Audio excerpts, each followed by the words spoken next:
time, and it is 6:31, and we will proceed with training. All right, so I will.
going to go ahead and call our meeting to order and to go into closed meeting.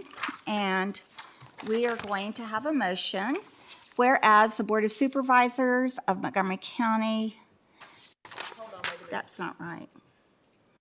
Sorry. Are we ready? Now are you ready? Okay.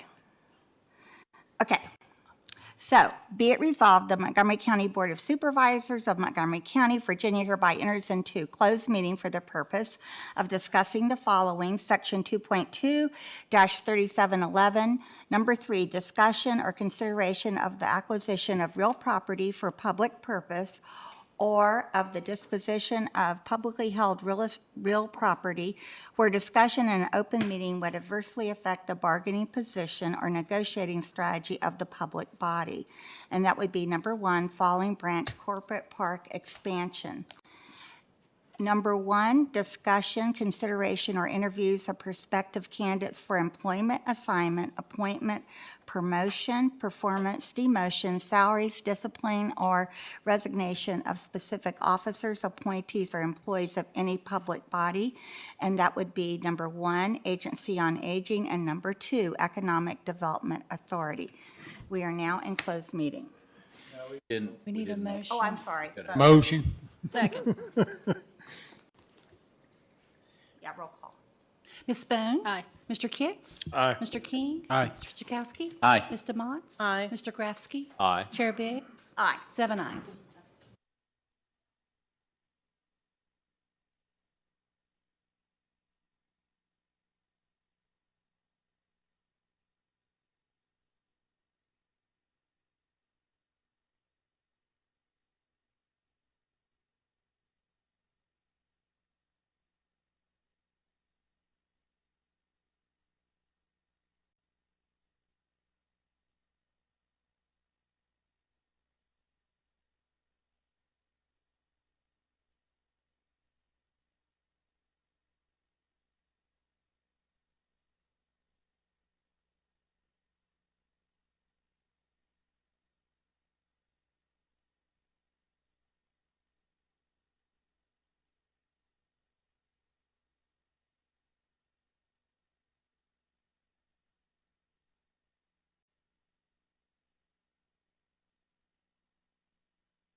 So we need a motion to come out of closed meeting, please. So moved. Is there a second? Second. Roll call, please. Mr. Kitts? Aye. Mr. King? Aye. Mr. Fitchukowski? Aye. Mr. Motts? Aye. Mr. Grafsky? Aye. Ms. Bone? Aye. Chair Biggs? Aye. 7 ayes. Okay, and we're going to have a motion to certify, and it will be it resolved, the Montgomery County Board of Supervisors of Montgomery County, Virginia hereby entered into closed meeting for the purpose of I'm sorry, I'm on the wrong thing. Hold on. Gotta turn the page. Marty's giving you the look. Sorry. Okay. Okay. And our motion is going to be, whereas the Board of Supervisors of Montgomery County has convened a closed meeting on this date pursuant to an affirmative recorded vote and in accordance with the provisions of the Virginia Freedom of Information Act, and whereas Section 2.2-3711 of the Code of Virginia requires a certification by the board that such closed meeting was conducted in conformity with Virginia law. Now, therefore, be it resolved that the Board of Supervisors of Montgomery County, Virginia, hereby certifies that to the best of each member's knowledge, 1, only public business matters lawfully exempted from open meeting requirements by Virginia law were discussed in the closed meeting to which this certification resolution applies, and 2, only such public business matters as were identified in the motion conveying the closed meeting were heard, discussed, or considered by the board. Do I have such a motion? So moved. Is there a Second. second? Okay, and roll call, please. Mr. King? Aye. Mr. Fitchukowski? Aye. Mr. Motts? Aye. Mr. Grafsky? Aye. Ms. Bone? Aye. Mr. Kitts? Aye. Chair Biggs? Aye. 7 ayes. All right, and now it's time for a moment of silence and our pledge led by Ms. Hill. Please rise as you're able for a moment of silence, and then I will lead us in the pledge.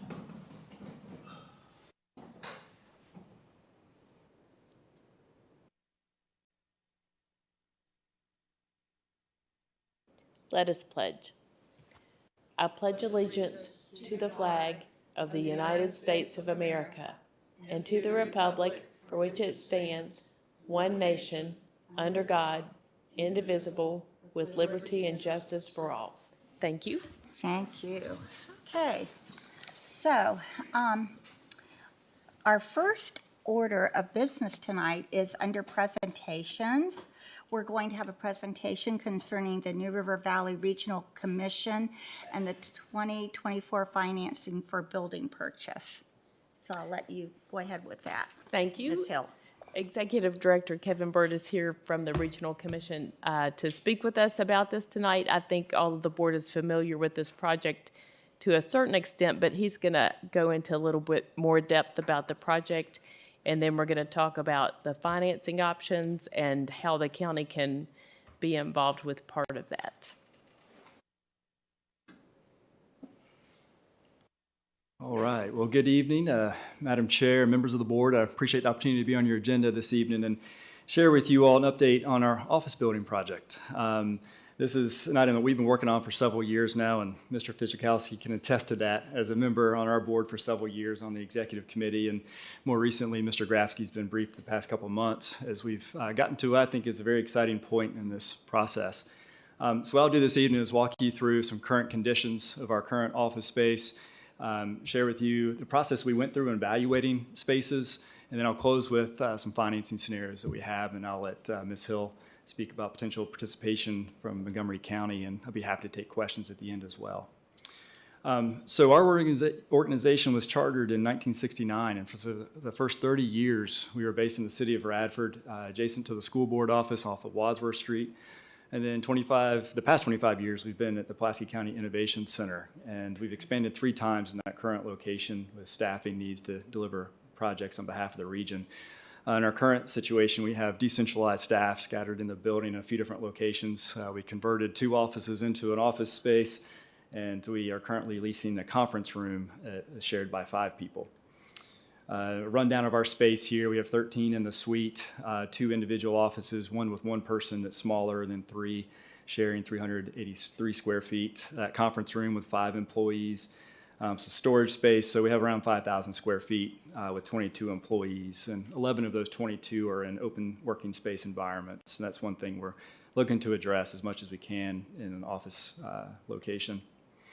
So in 2018, our board put together a committee to evaluate some options. We had issued an RFP for consultant services for architects to evaluate our current space and see if we could do a construction project there to accommodate everybody. And when we came through that process, and the findings said it's pretty expensive, so you might want to look at options outside of this just to compare. So we went into that process and found one building that was potentially suitable at the time, but after hours access was limited, and our board meets in the evening, and we wanted to be able to have public access for all of our meetings. And that also stalled because of the pandemic, and our organization became really involved in supporting the regional response. So we got put on the side for a little while, and we just rented additional office spaces in the building outside of our suite. And then this past fiscal year, in November, we engaged the services of a commercial real estate broker to help us identify potential locations. And we'd asked for them to look at properties in Radford, Fair Lawn, Blacksburg, and Christiansburg area. There were two that met our criteria, but both of those needed extensive tenant improvements. And as we started to begin to evaluate those, we had an option that surfaced through a bank merger. And they asked us if we would be interested in shifting from a rental model that we had been in for over 50 years now into owning. And so that's when we started to look at the numbers a little bit closer. So that option that we're working on right now is to purchase 2950 Market Street Northeast in Christiansburg. That's the former American National Bank building. Within that space, we would need to construct 2 meeting rooms, one larger to be able to accommodate board and regional meetings, and mid-sized meeting room there as well. There is potential expansion space. As I'll show you some pictures here in a minute, there's an open 2-story foyer that we could put a second floor on to accommodate additional employees. You all are probably familiar with this facility, right off Market Street and Franklin Street frontage. And just a proximity map here, Corning across the street, an Enterprise car rental next door, and then Uptown Mall here in this area. So very central compared to where we are now in Fair Lawn. So when you enter the property, this is the 2-story foyer that I mentioned that we'd be able to put a second floor over the top in the future if we needed that. When we're talking about this large conference room space that we need, the walls and conceptual plans, I'll show you here in just a minute, start off of this pillar and then go back behind the teller space and enclose the drive-through. This is the vantage point, and this corner is where that picture was taken. So the second meeting room that we're talking about is up here on the second story, and it's an open area now that could be enclosed. So there's adequate meeting spaces in this facility and office space as well. General floor plan, people would come in through this double door vestibule and be able to come right into meeting room here, or go up the stairs or the elevator to the second floor. Currently, it's not the easiest to find meeting locations where we are. And then this is the second floor. In this area that says balcony, it would be the area for the second meeting room. And then it's this open to below that could be a second floor put in. This is a profile of the building looking from Franklin Street direction. And then this is the drive-through area that would be enclosed as a part of the project for construction. Some preliminary design work that was done in our due diligence period that we're in now, just to make sure that the building could accommodate the uses that we need with that large meeting room. Again, this is the teller space and then closing in the drive-through. Then this would expand the footprint of the building slightly to add restroom facilities that would be needed for the number of people that be in this building. And also adds a kitchenette space to be able to have food available for meetings. We've designed this to be able to have access after hours with a door off to this side, and that way the rest of the building could be locked and closed, and after hour meetings for public purposes, people would be able to access freely. Here, this is showing the second floor in that mid-sized meeting room. And the larger meeting room has about 60 at tables, and then this has about 30 at tables. So this is ideally centrally located for the organization, and right in the middle of what happens in the Newer Valley in that main intersection there. It's also accessible through public transit, which is not the case where we are currently. All meeting rooms would be available to members of the Regional Commission. That large meeting room could be something that be used for emergency operations if needed. When we had a regional pandemic response, New River Community College was gracious enough to give meeting room space to the region to operate in. But outside of that, there were really no other resources available, and it's something that we would be able to use that if we ever needed it to, or for any other regional collaborative purpose. So a little bit about the numbers with this current option. Purchase agreement is in place for $2 million. The assessed value is 3.169. We are in a due diligence period until the 16th of October, and then after that we have 30 days towards closing. It's somewhat flexible depending on our timeline for financing, getting that packaged. We're working with Davenport and Associates. It's a group that you all have used multiple projects, and they're serving as our financial advisors on this. So there's two pathways that we're working through concurrently right now. One is through the Virginia Resources Authority Pooled Financing Program. There was an application due the early August 2nd, I believe, that all the local government projects will go in, and then they have financing entities have an opportunity to respond on those programs. And then we have an RFP for bank loan financing that will go out on Wednesday this week. So the total project is $2 million for building acquisition, and then our preliminary engineering, or preliminary architectural shows $1.25 million for the conference room, large and medium combined. So a total project of $3.25 million. So there's 16 members of the Regional Commission, 13 of those are local governments, and then 3 higher ed institutions. And looking at cost sharing this investment on the capital project based on population. That's how we calculate our dues on an annual basis. So it's the same methodology on the capital portion of this project. And the members would have an option to do a lump sum payment and take care of that right up front, or an annual assessment for the duration of the loan term. And I'm happy to take any comments or questions. This is my contact information if anybody wants to get in touch with me afterward. But I will come back here and I think defer to Ms. Hill if she has any comments on county's participation and what we've discussed to date. Yes, thank you very much. This is an important asset for the county, I think, and for our region. And I think that the Montgomery County is in a good position, a critical position to help the Regional Commission move forward at this point. I've worked with Davenport on the project as well. Kevin and I have worked together with them. And the dual approach as far as looking at VRA as an option for the debt as well as bank financing will allow us to figure out which is the best path to take. Because there are so many entities in the Regional Commission and members of the Regional Commission, it's really important to show strong creditworthiness from one entity. It would be difficult for a bank or for VRA even to feel very comfortable entering into an agreement with the Regional Commission if they had 16 people that they're getting support agreements from. So we would request that at the next board meeting, if it's your pleasure, you would approve a support agreement. There would actually be 2 agreements approved at that date because we won't know at that point if the VRA route is going to be the choice or if bank financing is the option that we'll go with. But it would just be a support agreement for the financing. The financing would be with the Regional Commission. The county's basically backing that. The debt of the Regional Commission would be a revenue-backed debt. So it's like a lease revenue, which we're familiar with that process.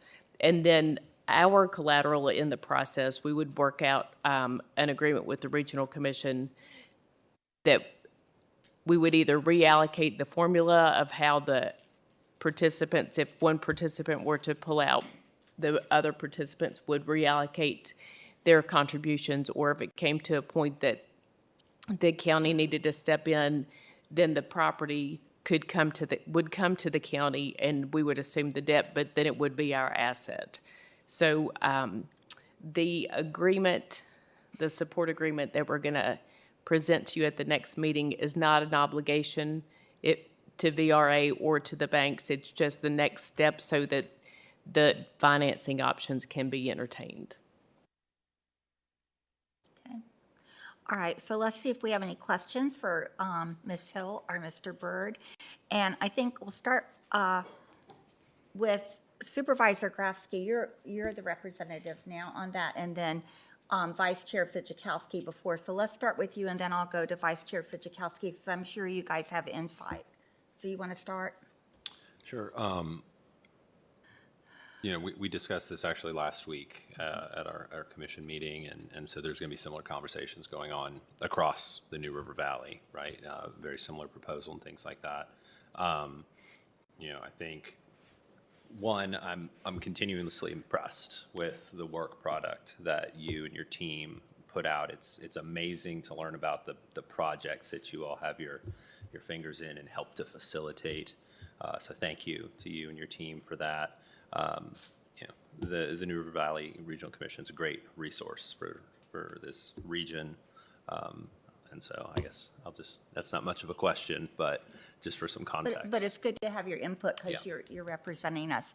And Vice Chair Fidzikowski, you were on there a long time. What would you like to say? Yeah, I certainly don't have any questions for Kevin because, like he said, we've been looking at this for years and had several little bites here and there, and it was usually one thing or another, just didn't make it work out. But what a great asset that would be for us to have the Regional Commission in Montgomery County.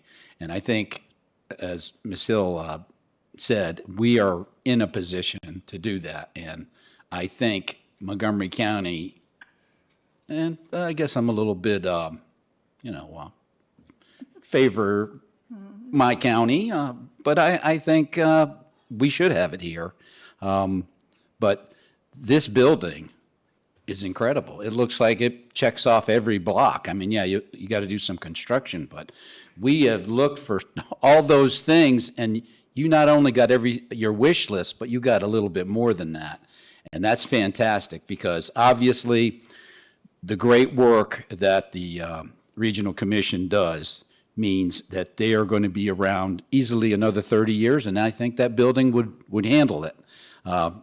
It's a fairly new building. Do you know when it was put up? 2013. Yeah, so it's in Remodeled great. a year and a half ago. Yeah, it's in great shape. So it's ready to go, and plenty of room for expansion because I'm sure you're going to be adding more staff to your organization as we all grow. And but of course, Montgomery County being the largest population-wise, it just makes sense to me to have it here, and being centrally located, easy to access either from the interstate or 460. It's just a good fit, and I'm definitely in favor of it. Okay. And back over here, Supervisor DeMotts, do you have any questions or comments? Just a couple of questions. What's the NRV, New River Valley Regional Commission, is a 501c3? We're a government agency. Okay, so it's officially a government agency. Yes. Okay. And then this might be better, Angie, for you. Does being the carrier of the support agreement, it doesn't impact our credit rating in any way? It does not impact our credit rating whatsoever. That's correct. Okay. And then, Kevin, what will the conversation be like with the other 13 localities in your 3 higher ed institutions? If we're saying, yeah, we're willing to carry this support agreement, what do you then talk to them about? How great we are, or? There has been acknowledgement of appreciation for Montgomery County's potential consideration of that because it makes the financing that much better for everyone else in terms of favorable terms that would come through this dual process here. So people have already recognized that, and we're in the process right now of receiving positions that people either do lump sum or pay as you go, and people are very well aware of that potential. Well, and why I asked that was just because I think this board probably all agrees that collaborating with the region is one of the main reasons that our region is successful. And so I think it's us, if we agree to support this, being willing to step out on a limb and say, we're willing to do this for the whole region because that's how important that regional collaboration is. And so that's why I asked. And I know I made a joke, but it's not a joke. I would want everybody to understand, it's a big deal that we do this, and we're doing that because we want everybody, a rising tide lifts all boats. Right. And so that's why I made that point. And then finally, tonight is just kind of supportive to move to the next board meeting with a decision. Is that correct? That's correct, yes. You have my And support.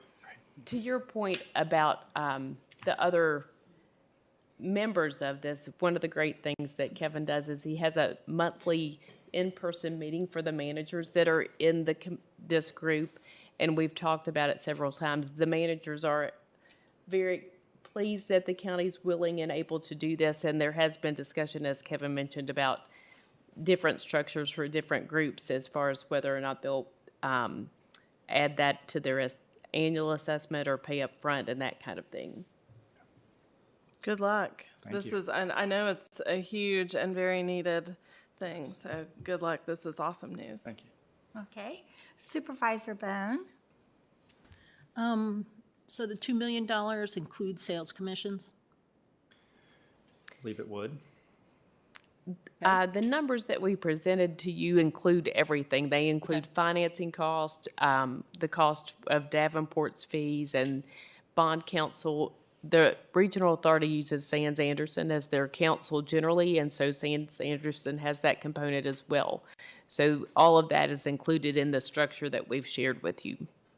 And then to follow up on Supervisor DeMott's question about credit rating impact, I understand at this point, no impact. But if we go forward, will there be an impact? There would not be an impact if we went forward. That was an important question that I talked with Courtney Rogers about, and he evaluated it.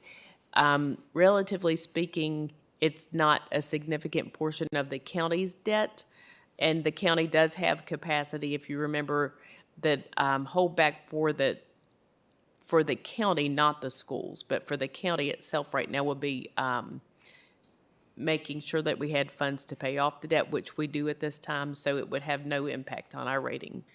But if another entity pulls out, It still would not have a negative impact.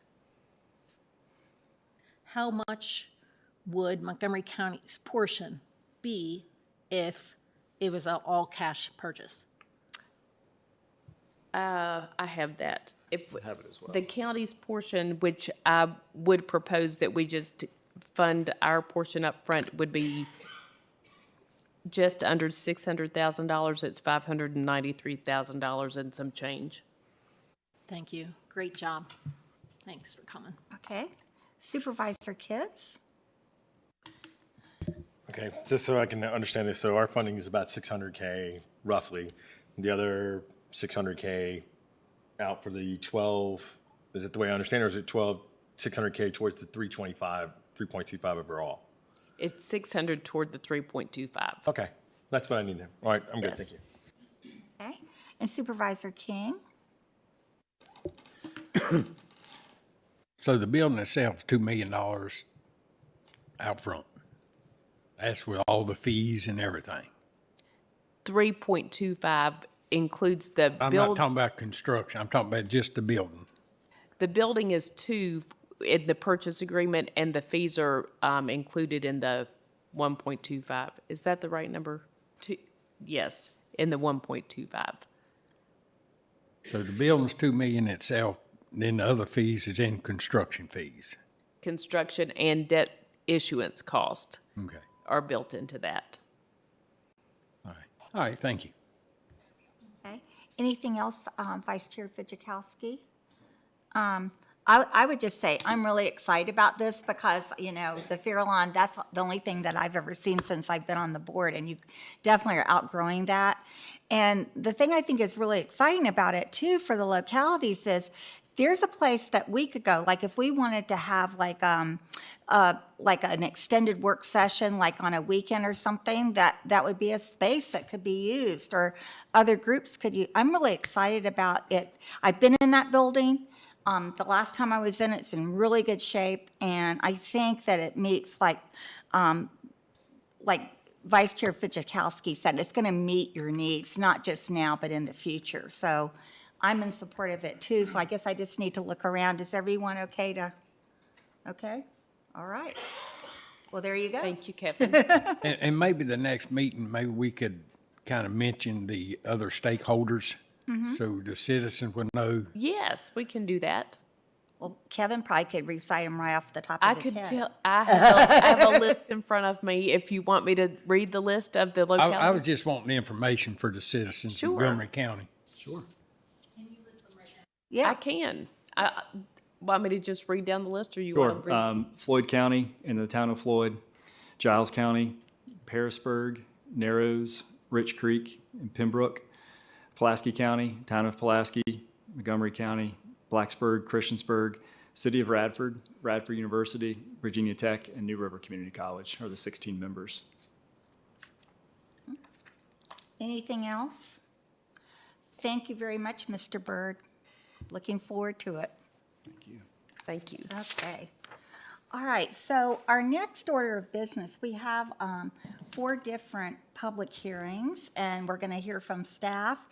And I guess what we'll do is, before staff comes up, since we have 4 public hearings and then public address, I'll just go ahead and sort of give direction. We did have some folks sign up.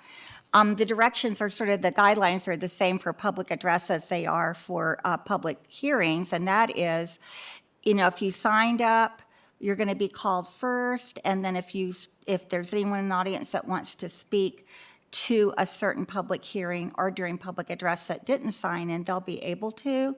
And so basically, our guidelines are that you come up to the podium and you state your name and where you reside, and you address your comments to the chair and the board, and you'll have 4 minutes, and the little box on the podium, when you see the yellow light go off, that means you've been speaking for 3 minutes, and when the red light goes off, that means your time is up. And if you have any additional information that you want to leave for us, you may give it to our clerk, and she is right down there, Ms. Sweeney, at the end. So with that being said, we'll go ahead and we'll open up our first one and have staff talk about the first one that we have listed here, and that is the amended proffered conditions on rezoning approval for RWW 34 and RWW 36. So welcome, Bree. Thank you. Good evening. As you stated, this is a request to revise proffered conditions of a previously approved rezoning request. This property is located outside the city of Radford, just off of Interstate 81 at exit 109. It is located along Tyler Avenue and Meadow Creek. Here is the aerial photo of the property. You can see it consists of 4 different parcels. 2 of these were actually one parcel, but they were split by Meadow Creek Road. Here is the interstate, and then Tyler Road. And this is your zoning map. It was rezoned to general business in 2009. The property here in red is zoned planned unit development commercial. We all know that as the hospital property. And then there is general business across the road as well. As I stated, in September of 2009, a rezoning to general business with proffered conditions was approved. It did include a master plan to allow a general store, convenience store with motor fuel sales, and an attached drive-through restaurant. In May of 2010, the owners come forward and requested an amendment to the rezoning at that time because they wanted to realign Meadow Creek Road and take care of some of the entrance issues. They were also looking to acquire a different property that was adjoining this that would allow them to expand their concept plan. So the revised master plan actually called for several structures, as you can see here. It included 2 hotels, standalone restaurants, the convenience store, and then some general office spaces. Since 2010, that property has not been acquired, the adjoining property, and then there was an additional realignment to Meadow Creek Road because that acquisition did not take place. So it did realign it. Originally, they had proposed it to go straight through the property. Now it has a little bit of a curve to it. So basically, that means the site that they proffered cannot be developed according to that plan. Their proffer was substantial conformance, which means any changes to it would need to come back to the board for approval. So this amendment does include an update to the master plan to be in general conformance. This means if they do have to shift something a little bit, they could do that without coming back to you. It does not change any of the proposed uses. It also removes some conditions that are no longer applicable due to that realignment of Meadow Creek Road and due to the coordination with AEP for grading. They have already handled all that coordination because they do have a mass grading plan that's currently open. So here is the new proposed concept plan. You can see it's a convenience store here with attached restaurant and drive-through.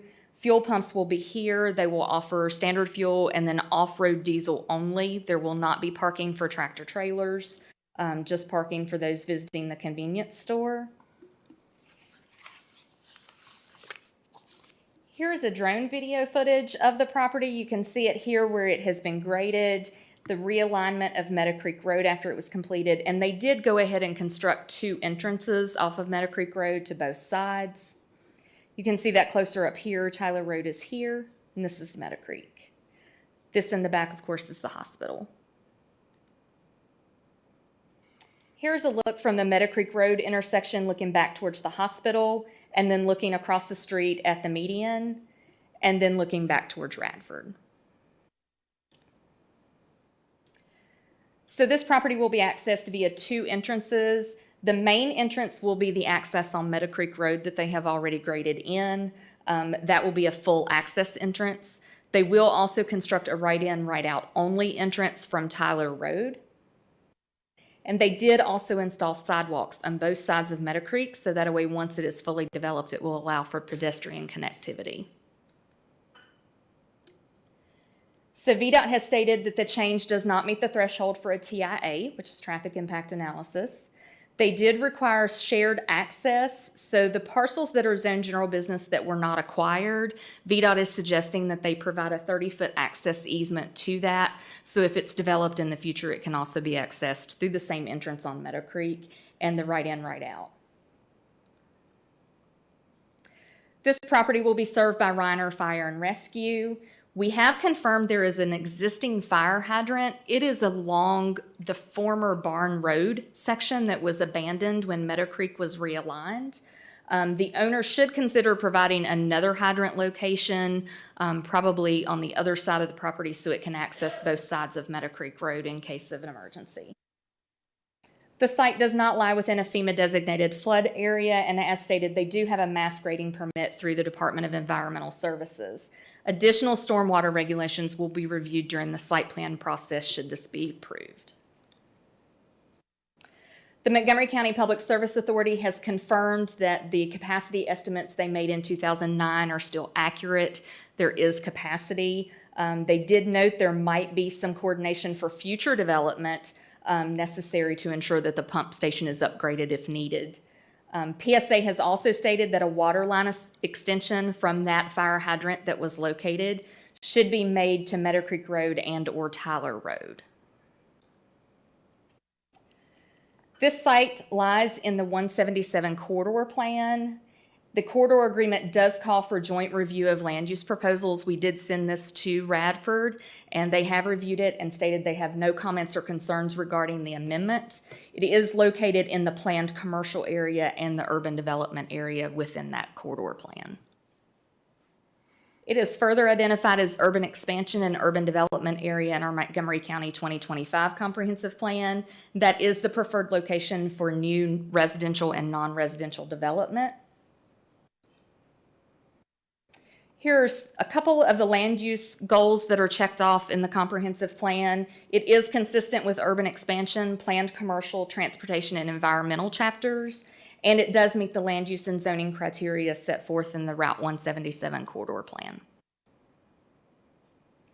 The proposed concept and proffer amendment gives additional flexibility into the building locations. However, it does not change any of the uses. So the uses they originally proposed remain unchanged.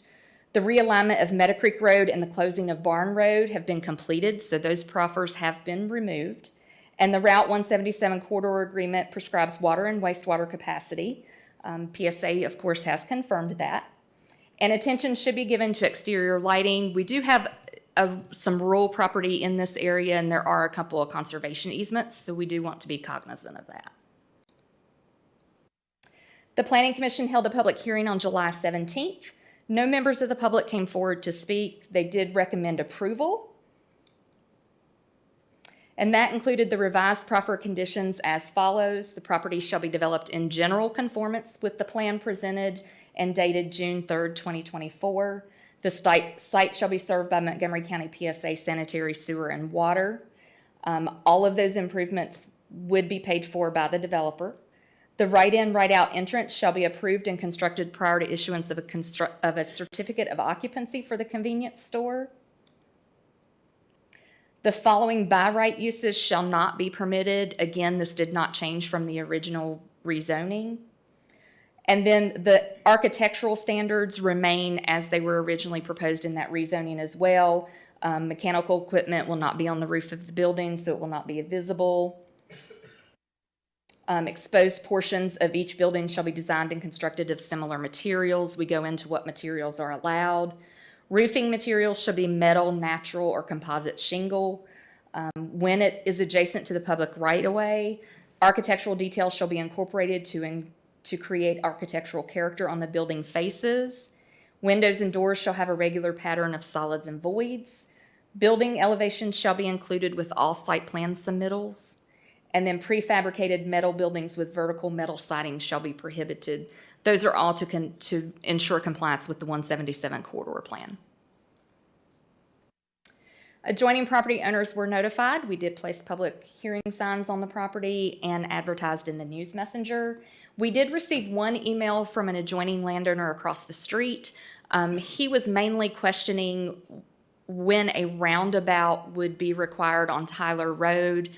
Years ago in 2009, when this request came through, there were two other requests that came through at the same time across Tyler Road, and it was determined a roundabout would be required for that entire development.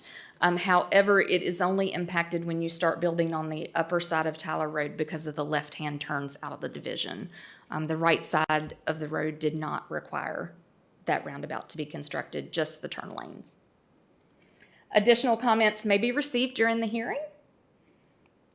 And with that, I will take any questions you have for me. Okay.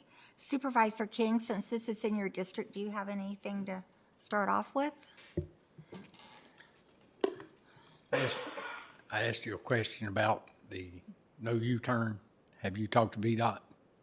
I have not talked to VDOT about that yet. No, sir, but I will. Because I understand what you're saying. So are we here to approve this tonight, or? It's on the agenda, but it doesn't have to be approved tonight. It could be if we want to take it to the next meeting. Yeah, I'd like to see what VDOT said about that no U-turn, because there's a lot of people gets off the interstate wanting to go left, but they turn right and go down Med Creek and take a U-turn right there, and it really gets clogged up. Right. I understand that. I'm not sure that district would review that as part of this rezoning request or as a maintenance things. I'm not sure. I would have to talk to Jesse or David. Thank you. All right. And let's go over to Supervisor Bone. Do you have any questions, comments? No questions, thank you. Okay. And Supervisor Kitts? So this is represented by Blazer and Associates, right? So we don't have a client, so to speak. It's prepared and set for the possibility thereof. No, there is a contract on this property to build this structure. Okay. Yes. Someone run into the same sign issues we had before. That how high it's got to be, how far it's got to be, and just before we did it right there in the interstate. So, no, thank you. They are not proposing any adjustments to our sign ordinance, so their signage would comply with whatever is in the zoning ordinance. They would have to tell us now, right? They would have to tell us now, or they would have to request an additional special use permit. Yes, you're welcome. Okay. All right. Supervisor DeMotts? No questions. Thank you. Thanks. Okay. And Supervisor Grafsky? Thanks, I don't have any questions Okay. either. And Vice Chair Fijikowski? I don't have any questions. Okay. And I don't have any at this time. So with that being said, we did not have anyone that, are we okay? Okay. We didn't have anyone that signed up for this particular public hearing, but if there's anyone that would like to come forward at this time to talk about any of this, please come up now. Okay? I think the agent's coming Yeah. first. Good evening, Madam Chair. Board Member Steve Simonis with Balzer and Associates. Bree touched on everything, so I'm not going to be here long. Supervisor Biggs, I think you were the only member when we did this originally in 2009. Bree mentioned it was kind of a rush right before VDOT started to change some of their access management guidelines as far as how far you could have entrances off the interstate. So we were working with RWW 36 and 34 as well as the folks across the street to get these rezonings done and get an access at the Tyler Road and Meadow Creek intersection approved, and that was where some of the roundabout discussion happened as well. But as we noted, this was 2009, and we all know what happened between 2008 and 2012. So the recession hit, we didn't get a lot of activity. Over the last several years, there have been several folks that have been interested in this piece of property with Mr. Woody. The folks that we're talking to right now, and I'm going to jump out real quick, maybe. And show you guys a little bit of what we're looking at here. Full screen mode. So the folks we're working with right now, so anybody that's familiar with the Dixie Caverns exit, there's a convenience store and a Witch. That's the same developer that's under contract for this property right now. So very similar quality store. So that's Caverns Market right there. So that's the one at Dixie Caverns.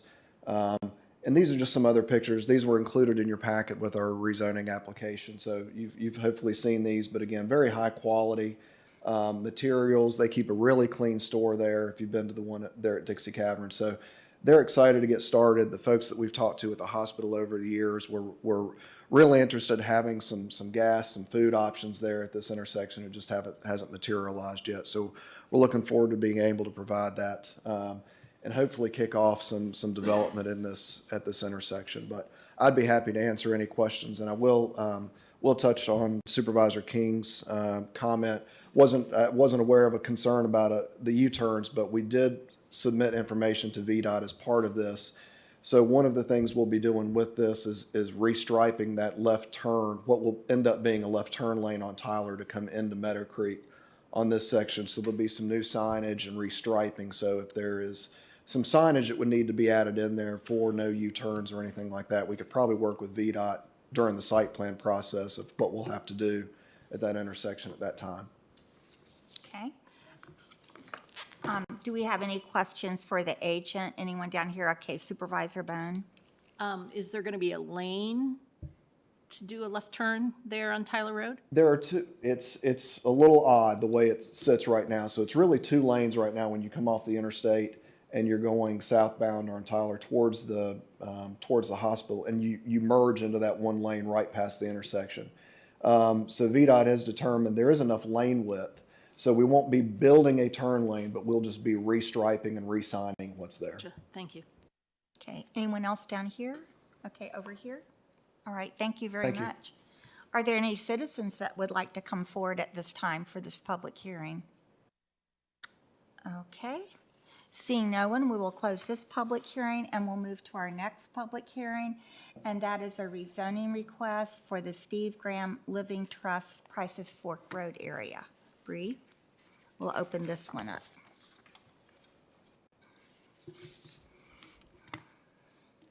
Okay.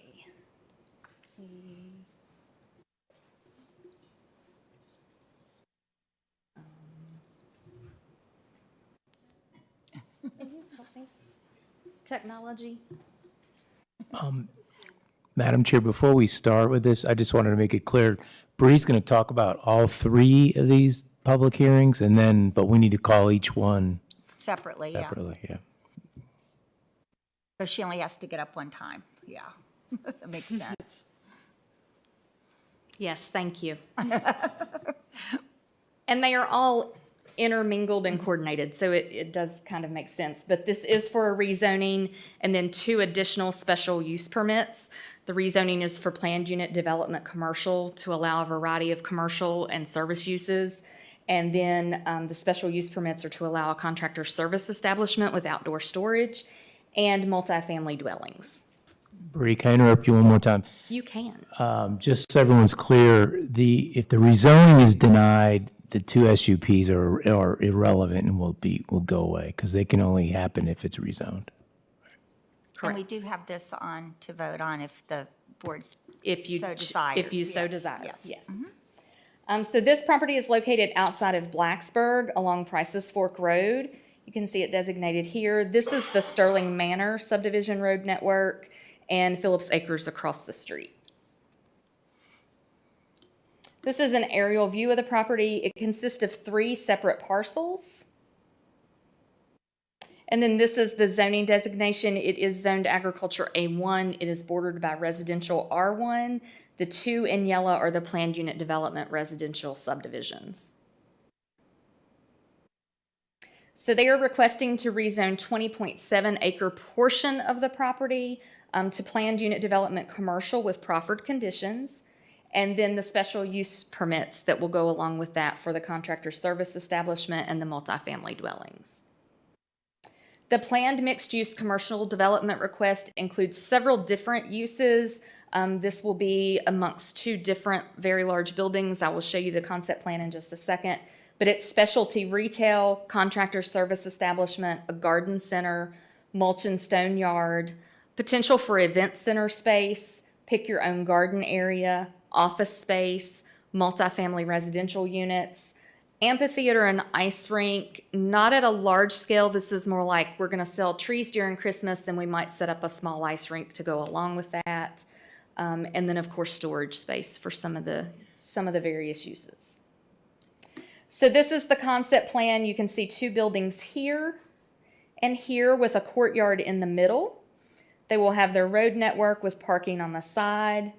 And then this is your grow or pick your own area here, mulch and storage yard here. This is a larger version of the concept plan. This building number 2 is 25,000 square foot footprint with 2 stories. Building 1 is 34,000 square foot footprint, and it will be a split level.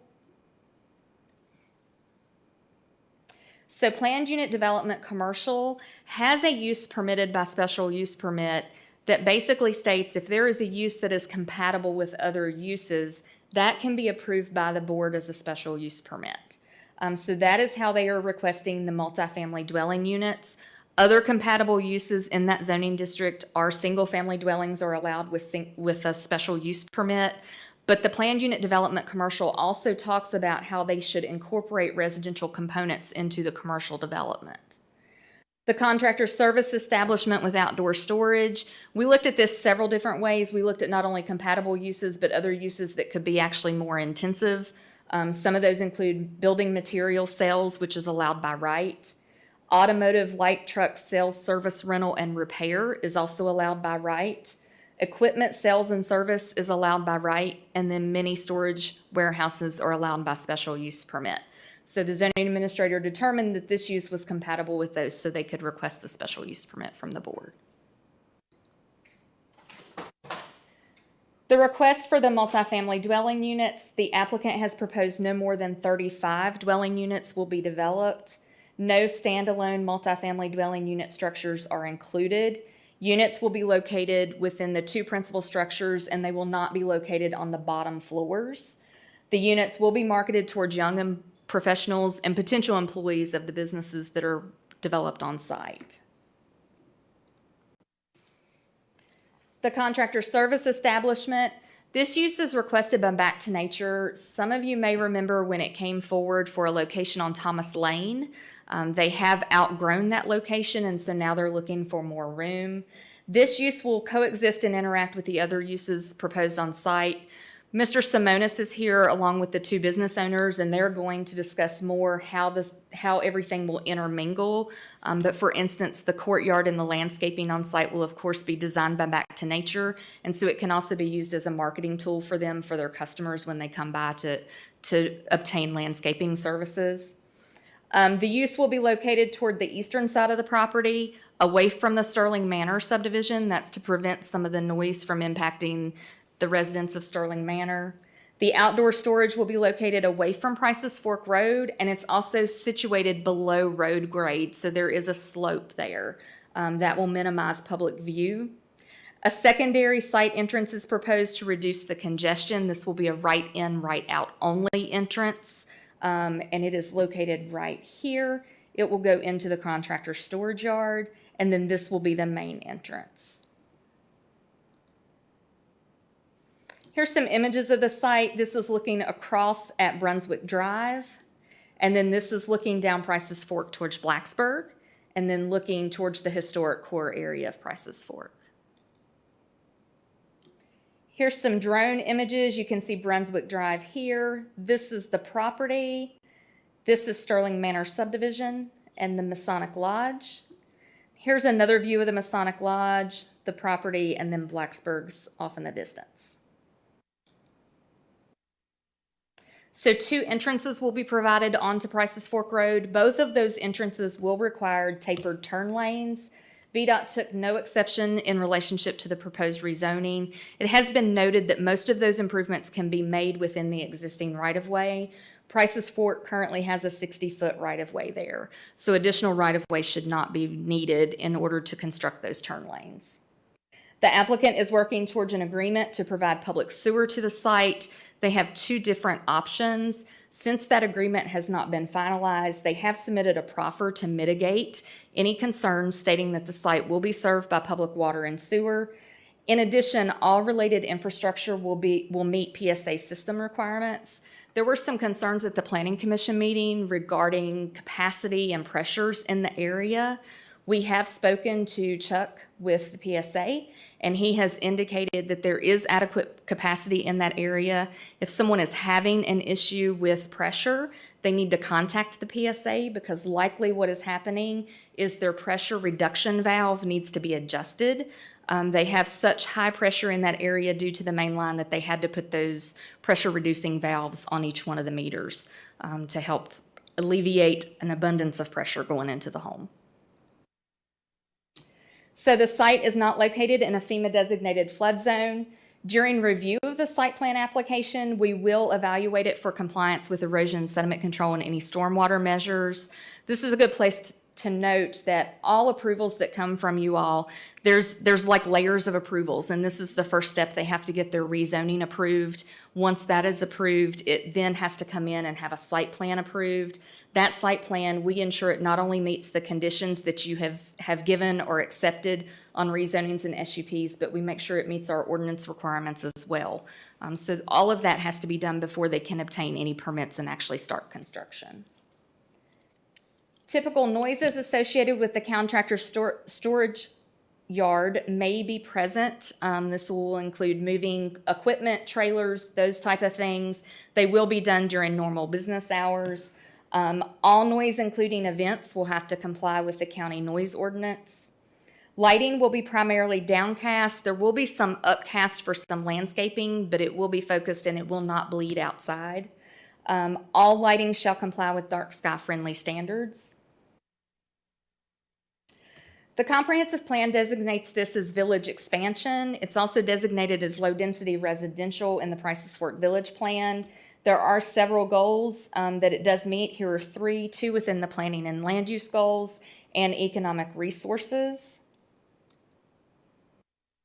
The proposed rezoning does meet a number of those land use goals in the village expansion. It does provide another commercial resource to Price's Fork Village while not impacting the historic core of the district. It utilizes new and existing public infrastructure and provides improvements along Price's Fork Road to ensure safe access. It will utilize new buffer yards and proposed additional landscaping to mitigate impacts to adjoining landowners. The commercial zoning designation is well suited for this proposed development, as it does allow for a variety of commercial uses. It's kind of like a planned unit development residential, where we see a mix of single family, duplexes, apartments. This is the same, it's just on a commercial basis instead of a residential basis. The proposed use establishes new businesses in Montgomery County and contributes to the county's economy. And the proffers submitted by the owner do attempt to address or mitigate any concerns that they have heard not only from the citizens, but the Planning Commission as well.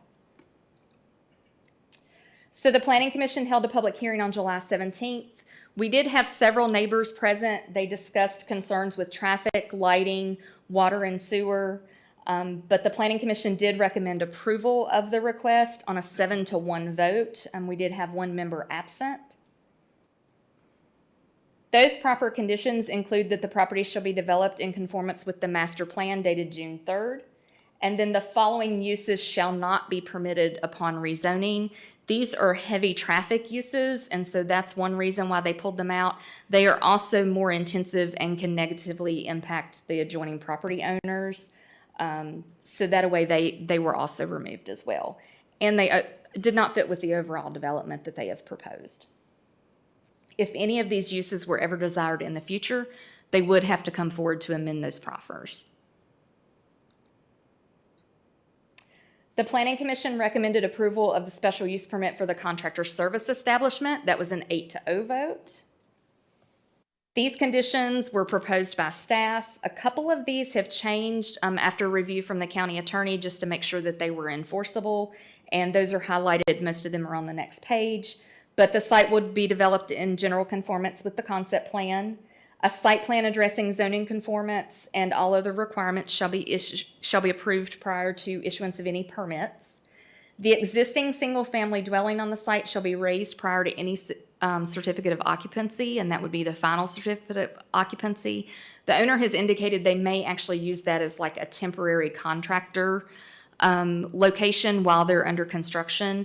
We cannot allow it to remain there as a single-family residence because that would require indeed another special use permit that you would need to approve. Typical hours of operation shall be 7 a.m. to 7 p.m. Monday through Friday, with occasional Saturday and Sunday work days, but snow removal operations may take place outside of those stated hours, of course. Any exterior lighting installed shall be dark sky friendly standards. Targeted low voltage uplighting will be allowed but shall not spill beyond where it is intended. Equipment and vehicles stored on the property shall be in good working condition at all times. Equipment, vehicles, and materials stored outside shall be organized in an orderly and neat fashion and shall be located in their designated storage areas. No inoperable vehicles will be permitted on the site.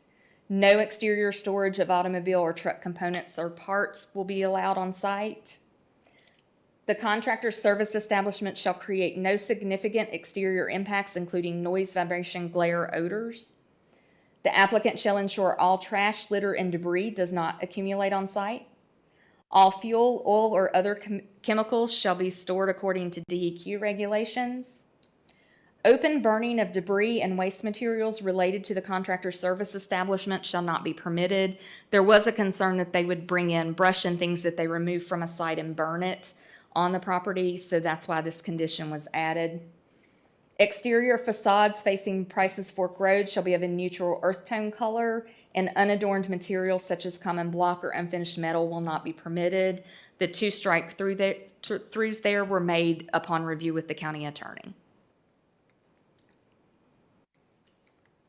And the Planning Commission recommends approval of the request for a special use permit to allow multifamily dwellings with conditions.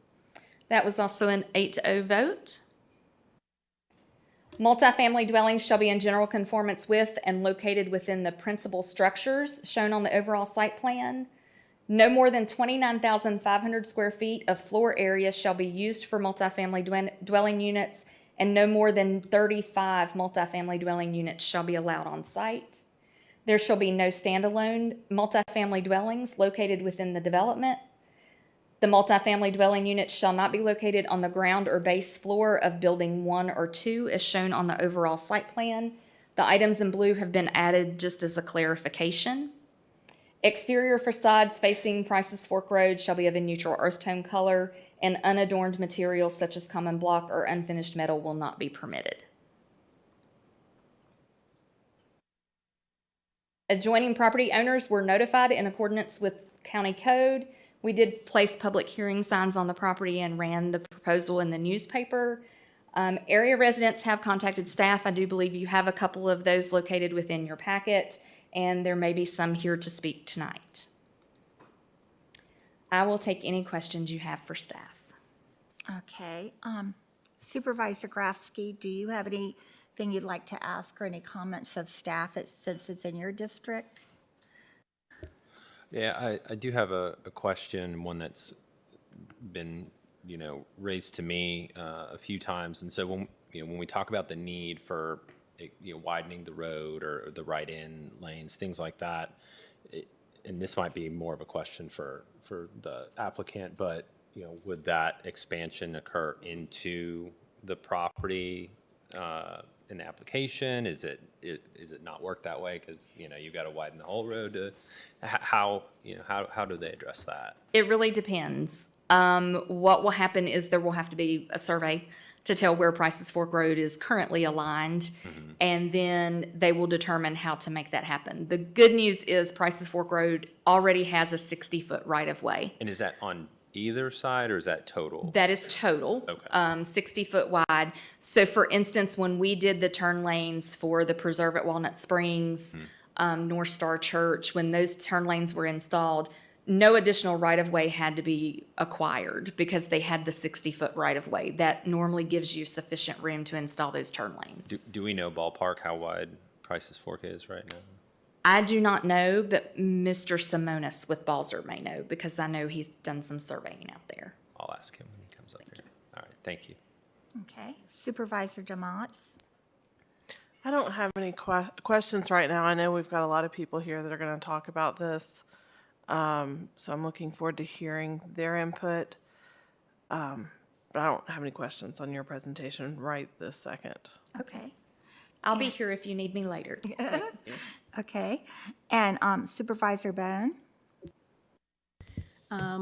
What is the noise ordinance for events and contractors at daytime or thereabouts? Can you kind of give us It a is sense? Chapter 7 of the county code. There is a decibel level that you have to meet at the property line to be considered not in conformance. And I believe it's 10 p.m. at night is what I want to say, but I'm not totally positive. It is also enforced by the sheriff's office. So if there was a noise complaint, that would go through them. And I have a couple questions for the applicant, but you talking about the light, you said spill isn't, anyway, the spill lighting going up will not infringe on the properties it adjoins, is that correct? That is correct. So what they're thinking about is like landscaping lighting that's directed at a building certain or landscaping feature. Tree or whatever. Correct. Right. Correct. But it will not spill into. It will not spill over. And our ordinance would not allow spillover onto adjoining properties. Thank you. Okay. And Supervisor Kitts? I have a couple problems with this overall because I know I wouldn't want this in my backyard. So I'm going to look at it like from that point of view as opposed to the economic development portion. So when you say, I'm looking through and I've read through the first part and it's very pretty with the nice pictures of the stores and everything else, but it talks about multifamily dwellings and how it builds above. And I'm trying to wrap my head around it, and maybe I missed it, that it's in the later part, the second or third part of it, but I didn't see where they had an actual conceptual drawing of how they thought it was going to go out. I see pictures of stores, I see pictures of this, I see a flat drawing, but I don't see a rendering of how it would look and how it would end up being. So, and I have a problem with the contractor yard in the back, and I have a few issues with a lot of this stuff looking at it as a homeowner. So I'm interested to see where we go with this and how it moves, because I'm interested to see what people have to say, because I think I got a pretty good idea from a couple emails. So, but yeah, did I miss the drawing of the conceptual drawing of where they see the overall product going? Did I miss that? Do you mean like an elevation of the front Yeah, of the so you can building? see it like, you see a flat one, you see examples of stores, but you don't see, this is the multifamily dwelling of how we're going to build it on top of this, and this is what it's going to look like. So Mr. Ulmer and Mr. Sink are both here along with Mr. Simonis, and they do have a presentation that has some building elevation examples of the looks that they are striving for, and that is included in their presentation. Okay, I'm interested to see that. Thank you. Okay. All right. And Supervisor King? I have no questions. Thank Okay. you. Vice Chair Fitchikowski? No questions. Okay, I don't have a question at this time. So maybe the thing to do at this time would be to have the agent come up and talk a little bit about what they want to present, and that might answer some questions or raise some questions.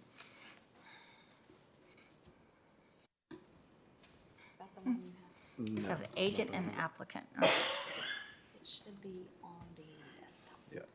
There you go.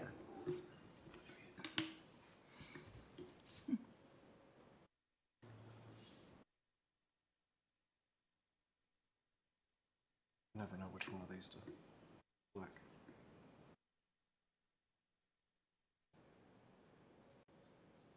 That's gonna. I'm sorry, you all. I'm not a PowerPoint expert. We're just gonna leave it right there. All right. Good evening again, Steve Simonis with Balzer and Associates. Normally, this worked really well with Planning Commission, so I hope Chair Biggs, you'll entertain us just a little bit here. Normally, I'll give a presentation and walk you through the nuts and bolts of the engineering and the planning piece of this, which I'm happy to do. But this project's a little bit different, and it's hard to explain it to Supervisor Kitts, to your question, in black and white. It's hard to explain it in black and white. So what we've got, and we'll come back through our application here and our drawings, because I do want to touch on a few things. But I think it's important that you hear from James and Scott, James with Back to Nature and Scott Sink with Heathwood Market, so you could kind of hear their vision on why they're even at this location, why they're interested in this. I think that will help kind of set the stage, and then I'm happy to come back and talk through the more boring engineering pieces of it. But I'm going to throw it to James and let him start, if that's okay. Thanks for having me here tonight. I'm James Ulmer with Back to Nature Landscaping. I moved to the area in 2009 to attend Virginia Tech, ended up graduating with a horticulture degree in 2014, and that's when I started Back to Nature on Thomas Lane. I sat in front of you guys, I think maybe 8 or 10 years ago, to go through the proper process to get that approved. We offer maintenance, landscaping, install, and construction services in Montgomery County, and over the past 10 years we've grown to over 30 employees. We've outgrown our current location. This property's been in the family of Steve and Marty Graham for many years now, and had multiple conversations with them, and they had a lot of opportunity to sell it to developers, and that just wasn't the vision or look that they really wanted, considering all the other developments coming in the area. So after lots of discussion, they really liked the vision that we had for the property, and I appreciate that. So like I said, we've outgrown our current location. So when we move to this new location, we're going to continue to do what we do with our home services, but we'll also open up a retail garden center and also a mulch and stone yard, and also have a nice design center on site where the public can come in and get a nice landscape, full-blown design, and use our services. And if they don't use our services, then they can purchase all their landscaping, garden material at this same location. Like you've seen, this is a big site, 30 acres. We don't need 30 acres to do exactly what I've just said. So really started brainstorming and kind of thinking out the box with the vision of this, and that's where Scott Sink and I started talking, and he comes in. So Scott, if you want to introduce yourself and stuff. Thank you, James. Good evening. Scott Sink with Heathwood Market and partner in Roanoke Ridge Produce. We've been farming in this area since 2000. Our produce stand is located out on Route 8 in Roanoke. It's an honor stand that we've been doing. And our store with Heathwood Market, we've been operating since 2009 with catering services and offering value-added products that we support at least 16 other farms and businesses buying their stuff and reselling in our store. When James approached me about what he was doing there, what was ironic is we had talked with Mr. Graham a couple years ago about doing some produce out there at that site. And it just didn't work out at that time. James was able to get under contract, and so then asked if we'd be interested in working with him on some things. There are pumpkins with the drone site. When you saw the nice little L, that's pumpkins growing out there this year that we went ahead and was able to plant. Our vision is to have a place that, one, showcases what I feel Montgomery County is, agricultural, dealing with our heritage, but also to showcase a place where people can have something to eat, have the value-added type stuff, and have kind of a destination to go to and see kind of the backdrop that we have there, and that would complement neighbors and not be a hindrance like some other potential development could be.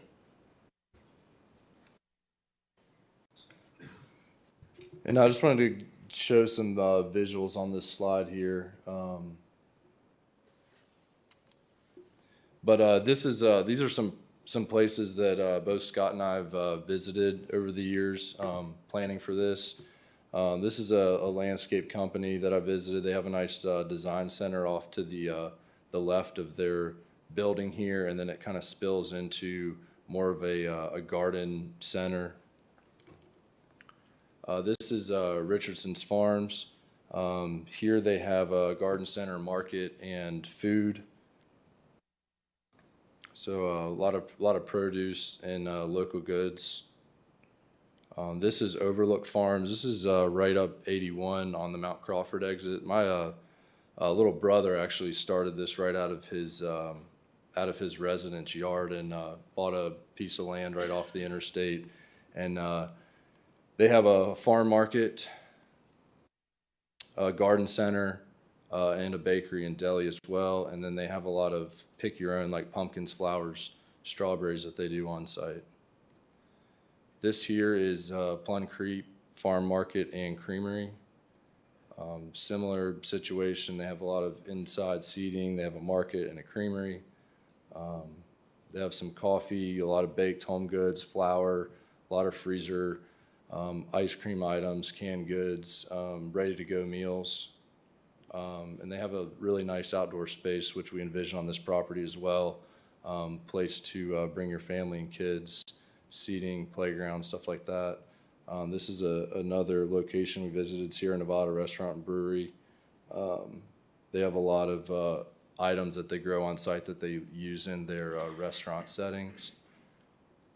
And then this is just some other visuals of a greenhouse with some indoor restaurant eating, natural kids play space, and then pop-up ice skate ring. This is actually in Bridgewater as well, and they have a market on a concrete slab there in the season, and then the off season they do the pop-up ice skate rink and take it down to start over.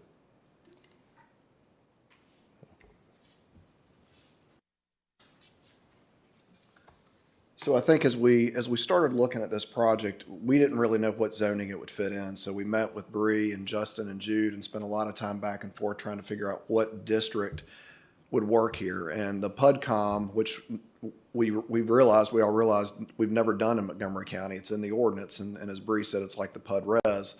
It gave us the most flexibility to add some of these uses that James and Scott both felt would really be you heard them say value add a couple times in that presentation, but a value add to that Prices Fork community. Bree touched through all the different uses, and I don't want to regurgitate everything that she said. But with the PUDCOM, one of the things that's important, like a PUD res, is you've got to have an underlying zoning district you're designing to. So we're using that general business. So that means setbacks, heights, parking regulations, all those things that are built in within that zoning ordinance will be held to with this. The PUDCOM just gives us the flexibility with the uses. The multifamily piece of it, that's something that came up as we started talking and thinking about options. Just want to be clear, and we have this in the conditions that Bree read. This is not an apartment complex. This is not standalone apartment buildings. This would be if James wants to add a second story and do something above that ground level on one of those two or both of those buildings, it would give him the flexibility to do that, to again hit some workforce housing. You're moved out of the town of Blacksburg, so those rent rates drop a little bit as you get out that way. Not a lot, we all know that, not a lot, but it does start to drop a little bit. And what was really important that James explained to us is a lot of his employees are in rental situations right now. He's got employees that don't drive. So having the ability to have on-site housing for folks that work there could be a really big benefit to his business and to Scott's as well. The project is intended to be phased. So the first phase of the project, and we touch on this in the application, would be building 1. So this would be where Back to Nature would have their design center, James's folks would work out of this lower area. So from a grading perspective, the lot drops from Price's Fork Road towards the back. So this would be a lower level, almost a basement level. So garage access and parking for vehicles, staff vehicles and work vehicles will be down here below road grade, so out of view of Price's Fork Road. The long leg of the building would be at grade with the main level, but have that basement elevation. So to Supervisor Kitts, your question regarding an elevation of the apartments, we don't have that. We're not even sure if that's going to be a part of this. If it would be on one of those second stories. It would be a second story on one of these, one of or both of these two buildings. So phase one would include this building, the parking area, potentially the loop road all the way around the mulch and stone yard here in the back, and all the infrastructure that would be required. So the turn lane infrastructure in Price's Fork Road, water and sewer, stormwater management, all that would have to be in that first phase of development. Scott would also start to operate, the plan right now would be Scott would operate out of phase one as well and grow into what building two is planned to be, which would be a bigger facility for Scott, have the ability to do some of the indoor greenhouses that we showed and some event space. That's where you would kick into the need for more of this additional parking on this other side here. It's also important, we feel, to show that the grow and pick your own area is primarily adjacent to Sterling Manor. This is a future parking area. It doesn't have to be built. It would just be built if that need was there. The courtyard space would be, again, as in some of those pictures James showed, that play, recreational, community space in between the two buildings. People could spill out, picnic tables and patios and things like that. Stormwater, we'd have to meet all the state and county stormwater regulations. Bree touched on the water. The water pressure did get brought up by several residents at our planning commission meeting. We had to follow up with the PSA on that as well. There are two places to potentially connect into for water. One is off the side street here in Sterling Manor that would pull up with an 8-inch line. And then the main water authority line out in Price's Fork is a 16-inch line. Sanitary sewer, we've got two options. We're investigating with that and working through easement agreements right now. Rest of the stuff, landscape buffering, so we will be required to meet the buffering requirements set up between the use that we're proposing and our adjacent uses.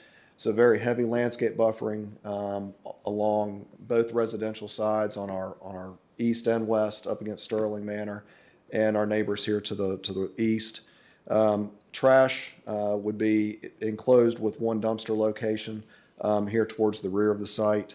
Lighting we've talked about. Signage would be by code. And then the uses, as Bree mentioned, we looked through those allowable uses by right and tried to proffer out the ones we felt would be most negatively impactful to our neighbors in that area. The last point, because we have touched on traffic and we've worked on projects out on Price's Fork, and we know there's been a lot of talk about traffic on Price's Fork in the last couple of years with West Hill, with the Preserve, and with North Star happening. As Bree mentioned, we do have a large right-of-way through there. The turn or the drive lanes on Price's Fork in this area are generally in that 10 to 12 foot per lane width. We haven't done all the survey right in front of that, but what we've got drawn on here on our concept plan shows 12-foot lanes, and that still keeps us within the right-of-way that would be out there. So we would have a right in, right out into this easternmost entrance. We'd have full access, right in, left turn in, and then right and left out. So you would have a full left turn lane coming this way.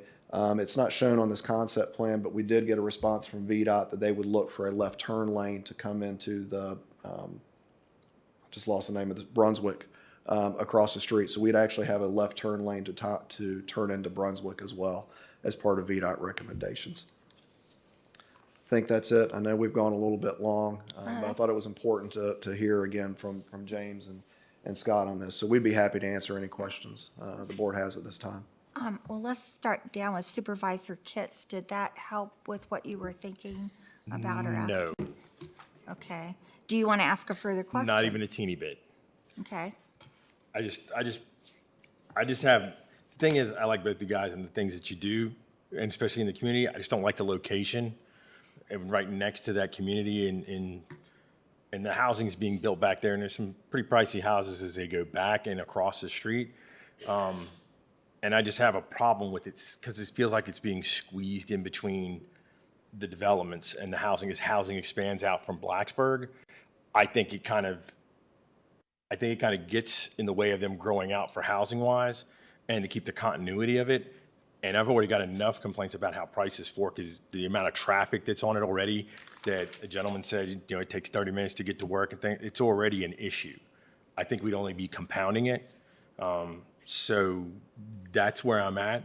I have a hard time with this because I like both of the things that they do. So I'm kind of caught on it. I just don't like the location of where it's at on Prices Fork in between the housing. So. Okay. Supervisor Bone, did you have any questions or? I do. Okay. Can you explain what split level means? Like what Bree said? What does that mean? What does what mean? Bree mentioned split level. I don't know what that means. I So- know what it means for house, but I don't know what it I think what Bree was meaning on this is what I was trying to explain is that Yeah. your main Okay. floor level here, you know, so as you enter into the parking lot, you'd come into your first floor. That first floor would extend down this entire leg of the building, and then you would have a basement level where the garage space would be and the shop space for Back to Nature, so it's down below. If there are multifamily units that are built on top of this, it would be on top of that main level, so it would be a second story. So by the code, we can build up to 50 feet in PUDCOM, but that's certainly not the intent on this. We would go up to, you know, onto that second. 2 floors, I Right. get it. Is the basement the full L?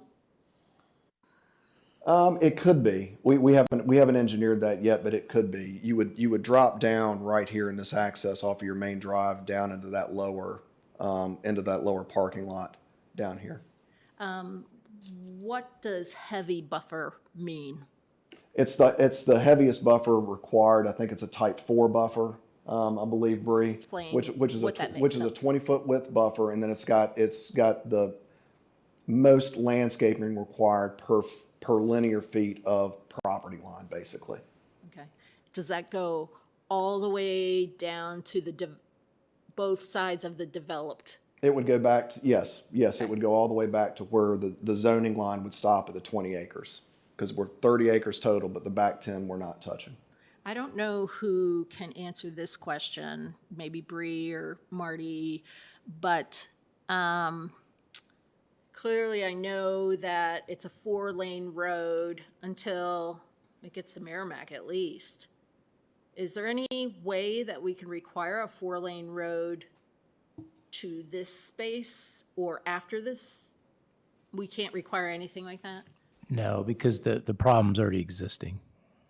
What problem is already existing? The need for more road, the traffic, and so it's not being caused by this proposed development, it's already there.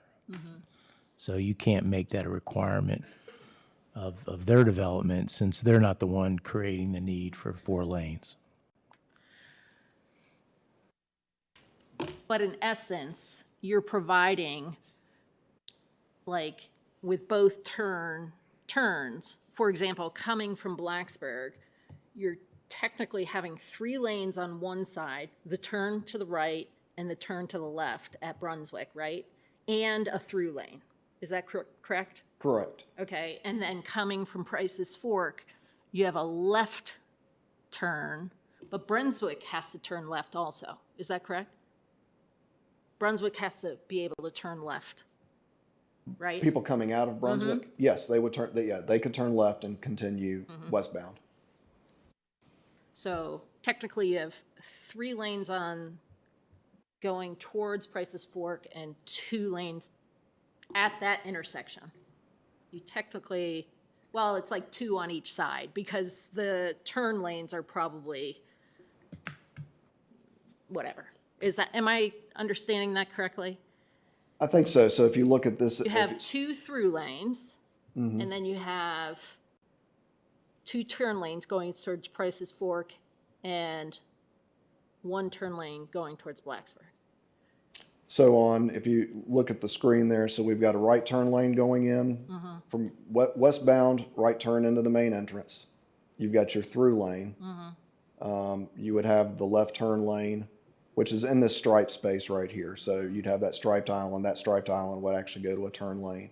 And then you'd have your eastbound through. On this side, you'd be tapering back into the through lane. You'd have your left turn, and you'd have a through. That's all I have. Thank you. Okay. Supervisor King? Okay. Supervisor DeMotts? Couple of questions for you. What are the sanitary sewage options that you're considering? So let me go back up to a different drawing here. So show it the best. So, do it. Oh, we're going to show you on this one. So at the very back of the property, this is the end of the 10 acres. So the 20 acres of rezoned, and this is the 10 that's an ag. You've got Sterling Manor here, and then you've got a separate section of Sterling Manor that's just off the page here. Back behind this section of Sterling Manor is the preserve at Walnut Springs. And right behind us here is a private property owner, Eric Salee. So one of the possibilities is when the preserve went in, there were certain areas that did have public utility easements dedicated along the property lines. There was a chunk of open space that did not. So we've had a conversation with the developers of the preserve as far as what they would need from us in order to grant an easement through that open space property, and then would come across Mr. Salee's property and tie in here. So that's option one. The other, and that could be a gravity line. So that would be gravity sewer, an 8-inch public gravity sewer from this property down. The other option would be, and both of these have been talked through with PSA, would be a private pump station that would be constructed, serviced, and maintained in perpetuity by the developers that would sit on this property and then pump a private force main line across the Salee property and across two private properties in Sterling Manor right here, and then go down through the preserve in one of the public utility easements with a 8-inch gravity sewer. So two different options, two different costs, two different easements. But those conversations have both been had. We do have a proposal from Mr. Hagan, as I said, as far as what he needs. And we've got 3 easement agreements with Mr. Salee and the 2 other property owners that James has been working on with his attorney to get those buttoned up as well. So you have options, but you've secured the easements to lock in both We are working, options. yes, we're working on getting those, actually signed and, quote, locked in. Okay. Yep. Do we know when you'll know for sure? You might need to come to the mic. I do not have the exact date on that, but it's my understanding that before we're able to submit or do anything out here, those would have to be secured. The reason that I'm asking, and I know that there's some uncertainty in the proposal to give you some flexibility, and I totally respect that. But if we're building 35 multifamily units, that considerably impacts your sanitary sewer and your water requirements for the property. And so it's hard for me to think, without knowing what you're going to do for sewer, it's hard for me to decide whether or not to vote on an SUP for 35 potential multifamily dwelling units. I kind of like things to be a little bit more finalized than that, which is why I'm asking about the sewer. It sounds like you're well on the way of getting there. Just wanted to voice that concern. And then on a different note, Oxford Court, on the picture you've got in front of us, and I think this picture is not reality. Oxford Court does not dead end, but in reality it does dead end. Right, that's So- Oxford Court right there. The right-of-way extends all the way to the property line. It was just, a cul-de-sac was constructed. Okay. Yep. We had one of the pieces of information, at least that came to us, was talking about adding a connection to Oxford Court just to add some more ins and outs for the site. Have you guys considered that at all? We purposely did not make that connection because we didn't want to have the concern about commercial traffic Gotcha. through residential. If there is a emergency services, idea that we can work through with site plan, that we could, maybe we stone it and seed it, and we've got an emergency gate or a couple bollards up. I think these guys would be fine with it from an emergency standpoint, but we didn't want to encourage commercial traffic going into the residential or add any additional residential traffic cutting through the commercial space where you're going to have families and kids and people shopping, to add any additional traffic to that as well. I appreciate the detail on that. I thought it was going to be an easier answer, but I appreciate the thought of it.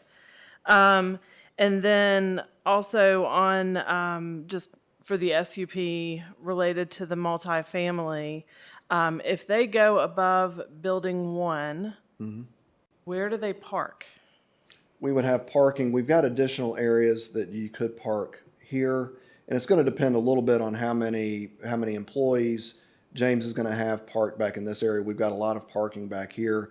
And we've also got, like I said, we've got future parking areas shown here, but along this section of the road is where we thought if the residential goes in, you would have a possibility to park back along this rear road. Okay. And then a final question also related to multifamily. And I know the answer to this is yes, but I just want to make sure. So if we're bringing a fire truck through, if there's an emergency at the pick your own, and there's a fire, I'm assuming that, yes, they would be able to navigate this site, even if we added parking along that 24-foot wide road? Correct. Okay. Yes, ma'am. Thank you. Okay. And Supervisor Grafsky? All right, guys, thanks for being here tonight. Thanks for answering our questions. I know particularly for residents on the other side of Price's Fork, looking at this property, there's concerns with maintaining the views that they have and things like that. Now, obviously in this proposal, the buildings are set back much further than the requirements. And I guess, is there a way, if you were to move forward with this, to grade that in a way that maybe even further brings those buildings down into the property a little bit more to preserve some of those things? I know you said you can go up to 50 feet. You're not going to dig a hole 50 feet into the ground, but even now with the existing grading, about where those buildings are proposed now, how far below any idea ballpark of how far below the road that is? I can probably figure something out. It looked like maybe it might drop off 20 feet or so. It's probably close. Yep.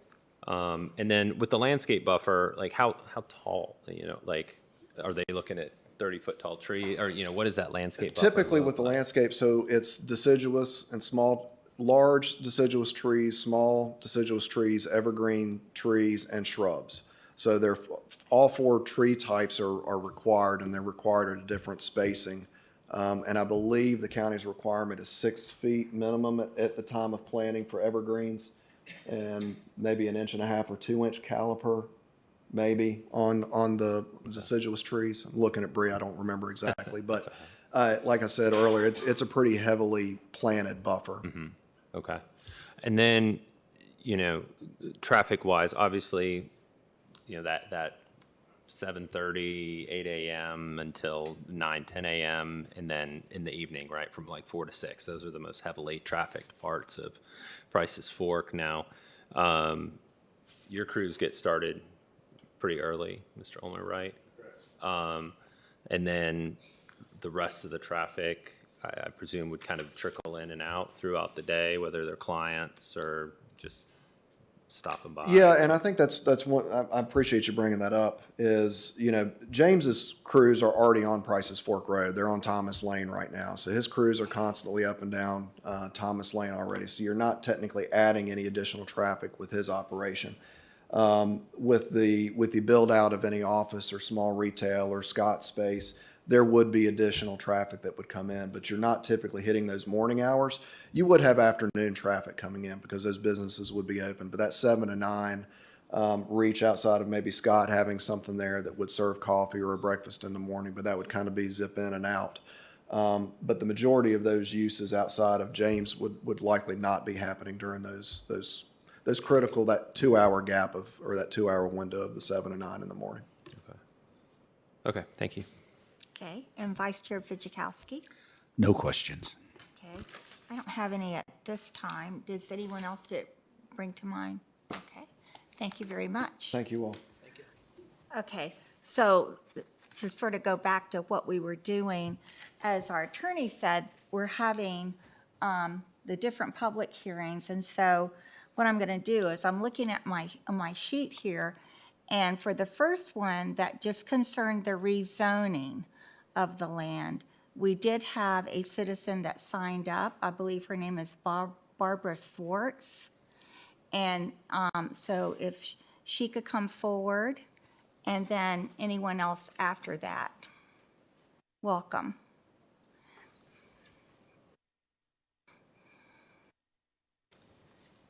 Okay, thank you for hearing us out. My name is Barbara Swartz. My property is 3720 Oxford Court. If you look on the map, that dark directional arrow is sitting in my backyard. I did submit something to, I think, Jude, and he forwarded it all to all of you, so you probably have it with the color photos and whatnot. My property clearly, the way my house is situated, my front yard, my side yard, and my backyard are all directly right along this property line. The proposed future parking extends through most of the side of my yard. I will say, given if the property was going to be developed, the Graham property, this is probably a better choice than other large commercial, even rows of townhouses. So, we don't disagree with this. There are just certain things that we think that should, be taken into consideration. I do have two concerns. My first being that I do not believe that the proposed 20-foot landscape buffer and 40-foot building setback provide enough adequate privacy, noise abatement, or mitigate the other negative impacts. The amount of space between my property and the buildings and other, facilities is not adequate. The proposal states that minimum setback for accessory buildings is 15 feet, regardless of height from any adjoining rear or inside property line. That, to me, cancels out the 20-foot. So in the end, the 20-foot landscape buffer and the 40-foot building setback, if you look at the pictures that you all have of my property and all of the properties down, the side of this, it's just not enough. 20 feet is me to you. It's crazy. And I will also say Oxford Court is a little teeny tiny court with 4 houses on it. The thought that any kind of commercial vehicles or traffic coming into that, between my property and another property, there is an easement there, but it's not maintained in any way at this point. And I would hate to see any kind of vehicles or traffic or commercial or people coming into this establishment to come down Oxford Court. That's just crazy. It's, like I said, it's a little teeny tiny court. I do have comment regarding the residential, and I'm not sure if this is the time for me to do that, or do I need to come back when we hit that? This is just on the rezoning request. Okay, then I So, can yeah, you come can back come and talk back on about it. that. So again, it's just, I would consider, we're not completely opposed to this project. There's just concerns over the setbacks and if some way that can be more than the 20 feet or more than 40 feet, we would appreciate that consideration. Thank you. Okay, thank you. Okay. Does anyone else want to address the rezoning request? Okay, come on up.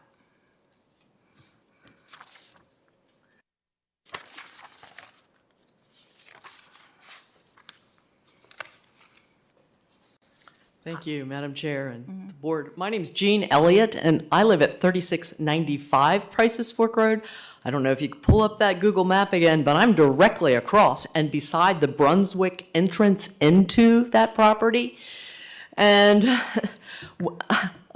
wish I'd brought the deed to my property, because I'm pretty sure on that it says 19 feet to the center line, which does not equate to the 60-foot that I'm hearing that Price's Fork is going down the middle of the road right now. And 19 feet is already way into and some of my shrubs that are along the road. So we don't have a big, and now tonight for the first time I'm hearing that there's also going to be a left-hand turn lane that goes into Brunswick. That's putting 4 lanes of traffic in front of that. Hopefully that takes on the other side of the road. I can see a right turn lane going in there. I can see maybe the center, but things are going to come out of the front of our yard. And if you really check out and just pull this, I mean, it was on some of the maps earlier, and you can see how much yard we have in the front. It's not a whole lot. All right, that aside, but very important. Landscaping, he was talking about on both sides of the property. I hear that there is a 20-foot buffer in the front, but hopefully we have a beautiful view of Brush Mountain, as do people that go down that road. It's lovely. You can see sunsets and everything. Just concerned about view shed as well as light pollution, although I'm hearing dark sky terminology, which is good. But I just feel like we're going to get squeezed out here, mostly from traffic, from the road. And I invite you to take a look also at the existing Back to Nature site. It looks, the land is very scarred. It's not very pretty from the Thomas Lane side. It's something to consider. I don't want to look, if I had to look at that, I wouldn't be happy. And I'm in favor of what you've done. And I think these young men have done a lot for young people and their work. But I just would like it to look pretty. I don't want my land to be scraped up and taken away in the process. So I've said my piece. Thank you very much for listening. Thank you. Would anyone else like to come forward on the rezoning? Okay, seeing no one for the rezoning request, we'll close that public hearing, and then we'll open the public hearing on the special use permit for the contractor's storage yard that goes with this. And we don't have anyone signed up for that, but is there anyone that would like to speak to that?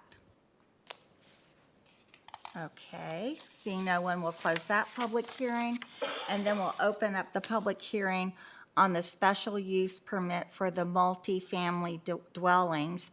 And we do have Barbara Swartz signed up for that, so come on back up, and then anyone else after that would like to. Again, Barbara Swartz, 3720 Oxford Court. The discussion on the July 17th Planning Committee meeting regarding the proposed residential uses was terribly ambiguous. In the meeting, Mr. Ulmer stated that the efficiency-style units could be used to provide housing for Back to Nature employees. He also stated that 20 to 30% of his employees do not have a driver's license, and that 50% of those applicants for positions with his business also do not have driver's licenses. This makes it likely that these individuals are laborers, not professionals, not office and support personnel. He then elaborated by saying that providing on-site housing would assist his employees who primarily rent their current housing. When asked if the current proffer would include the use of the residential units exclusively by the use of his employees, Mr. Ulmer stated, not at this time, which leaves open the possibility of a change in the usage in the future.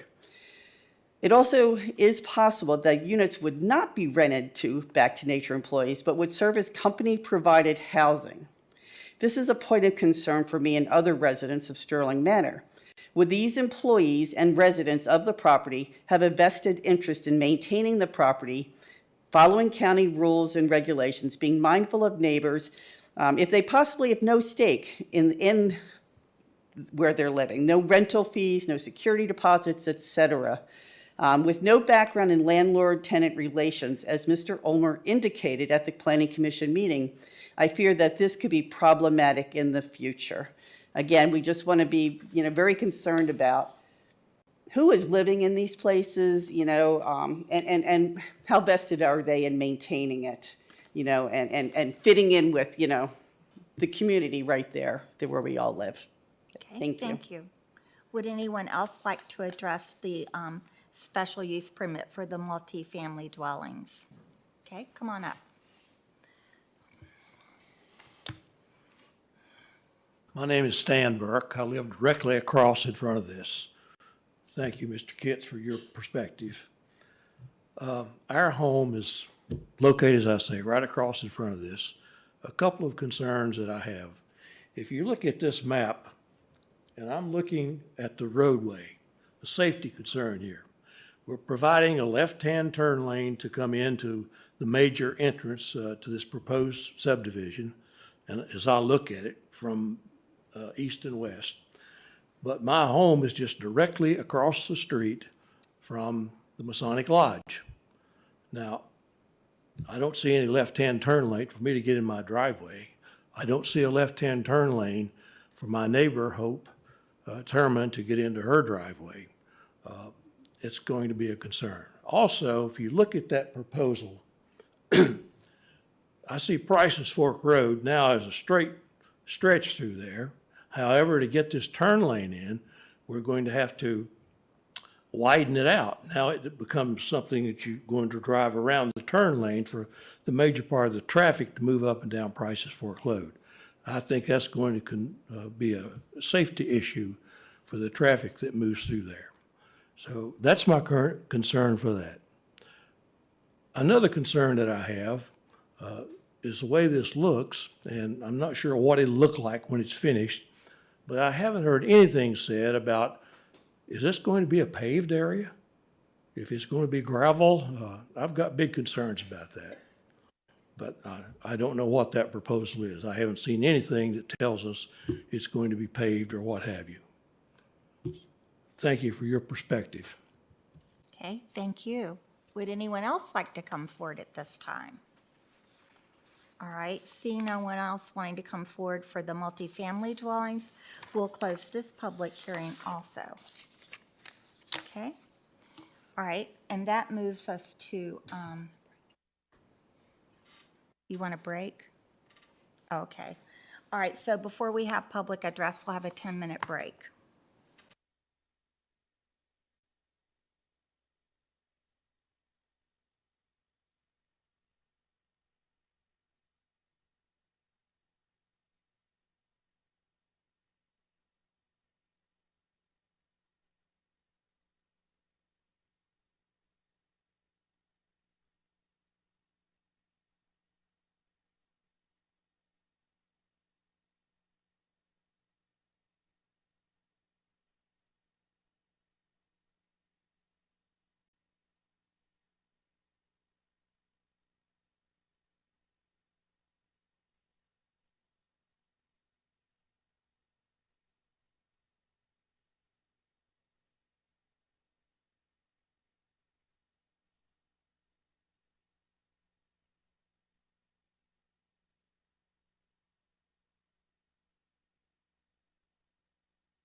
And we're going to go ahead with public address.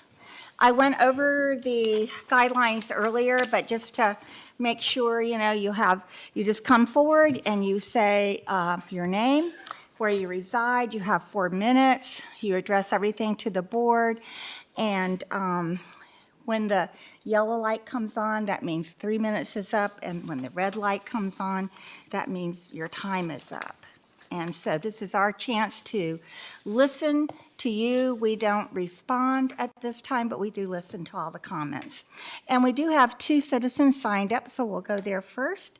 And our first citizen is Mr. Waltz. Come on up.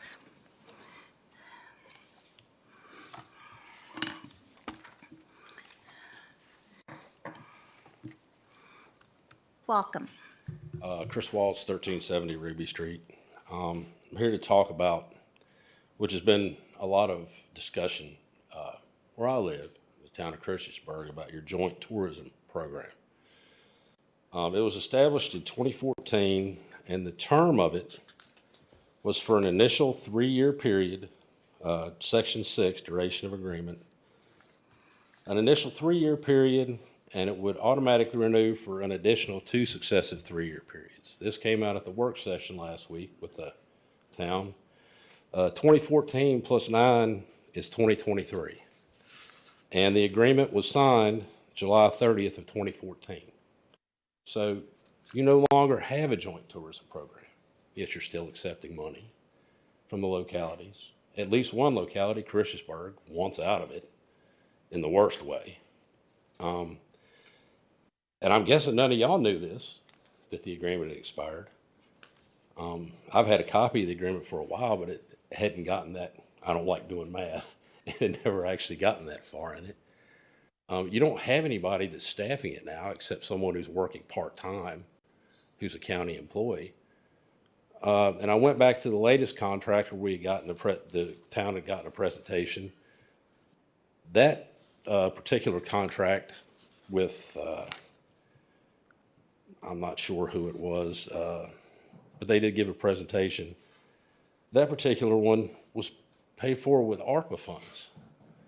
And I'm pretty sure that the federal government, which was after July 30th of 2023, I'm pretty sure the federal government doesn't like governments taking grant money from them and then spending it on stuff they're not authorized to spend it on, because they spend it on something that no longer exists. And from the beginning of this, I've tried several times, both with the county, not the current county administrator, but the past and town managers, to find out when the board, which consists of the 2 town managers of Blacksburg and Christiansburg and the county administrator, when their board meets. And I've always been told, yeah, we don't meet publicly. But according to FOIA, any committee, subcommittee, or other entity, however designated of a public body created to perform delegated functions of the public body or to advise the public body, has to be open to the public and advertised. And they don't advertise them. They aren't open to the public. No one knows what goes on at that meeting. At one point on the tourism website, there were a couple of minutes from a couple of meetings from years ago, but there's nothing there now. You know, I don't understand how this can slip by people. You have an agreement that's good for 9 years, and it expires, and the thing you do at the end of a contract is you either renegotiate it or you just end it. And that hasn't been done. It's still been in place for another year past the expiration. You paid for somebody to run it on a day-to-day basis as the tourism director, and you're using taxpayer funds that you really weren't entitled to because the agreement expired. You know, like I said, you have issues with staff, and I'm not pointing my finger at anybody here now, but not giving you all the information that you need. And the town of Christiansburg is even worse because they wanted to get out of it, and basically they were already out of it. Thank you. Thank you. Okay, our next citizen that had signed up is Barbara Swartz. Okay, and she doesn't want to come up right now. So is there anyone else that wants to come up for a public address? Okay, seeing no one, we'll close public address, and we'll go ahead and we'll look at, do we have any addendums, Ms. Hill? No, we do not. Okay, so that means we're ready to go into work session to discuss two topics, the tax relief for the elderly and disabled and the 2025 legislative priorities. Do I have a motion to do so? Motion. Is there a second? Second. Okay, roll call, please. Mr. Fitchukowski? Aye. Ms. Demotz? Aye. Mr. Grafsky? Aye. Ms. Bone? Aye. Mr. Kitts? Aye. Mr. King? Aye. Chair Biggs? Aye. 7 ayes. Okay, so we're going to start with the tax relief for the elderly and disabled, and I think at your place you have a handout. Yes, Hill? that's correct. Mark Magruder, our budget director, is here this evening to present to you the tax relief for the elderly and disabled program. We talked about this last year about this time and increased the limits for people that would be able to qualify for this program. And he's going to review our proposal for you this evening and what the next steps would be. We talked last year about ensuring that we do this on an annual basis. So that time has already rolled around again. So thank you, Mark. Before you start, let me just add, you have in front of you the presentation on paper. We're going to post that to Board Docs, and it'll be available in the morning for anyone who wants to see that. Okay, so last August, the board increased the income and net worth levels for the tax relief for the elderly and disabled program.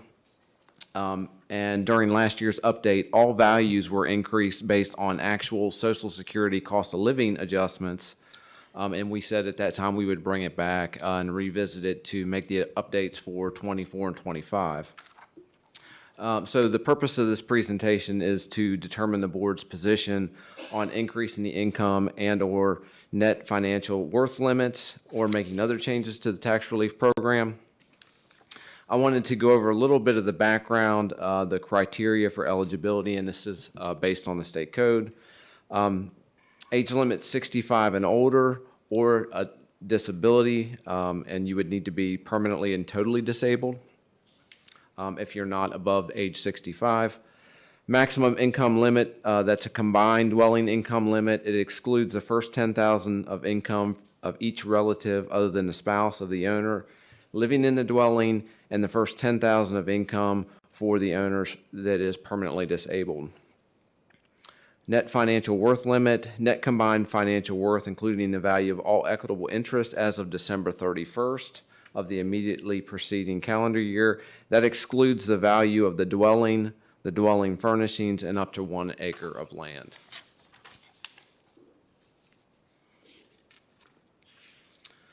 A little background on the state code. For elderly and disabled, income and net worth limits can be set by the locality. In 2011, the state changed the program to allow localities to determine their own limits, and so they're no longer capped by the state. Localities can also extend tax relief for the elderly and disabled to include dwellings that are jointly owned by individuals, all of whom are not 65 and older or permanently and totally disabled, and we do that as well. While not part of the focus of this particular presentation, it's important to note that veterans who are 100% service-connected, permanently and totally disabled, are 100% exempt from taxation of real property occupied as their principal place of residence, regardless of income and or net worth limits. So that those things exist, but they're not going to be discussed in this particular presentation. I want to talk a little bit about the current program. This is what the board adopted last fall. The annual income limits are set at 100%, 60%, and 40% based on the income level and financial worth. And so for 100% exemption, the annual income is $0 to $43,200 with a net financial worth of $200,000. It's 60%, $43,201 to $55,000, and for 40%, $55,001 to $68,000.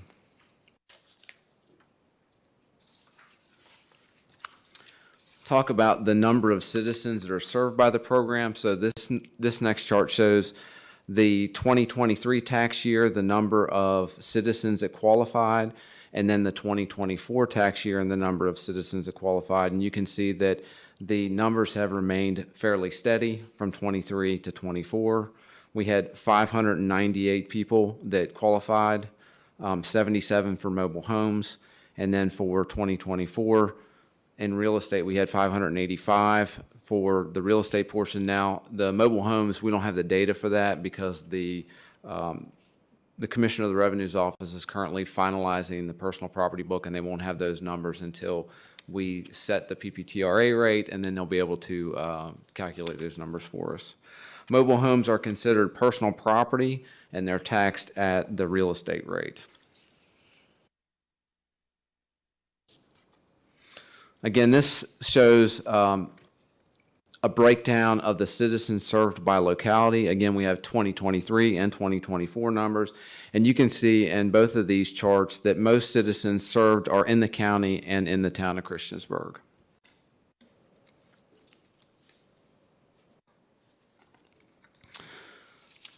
Again, we wanted to show a chart of how we compare to other localities of similar size. We showed you this chart last year to kind of give you an idea of where others in the region and that are similar to us in size, where they stand. And you can see our income limit is $68,000. Our net worth is $200,000.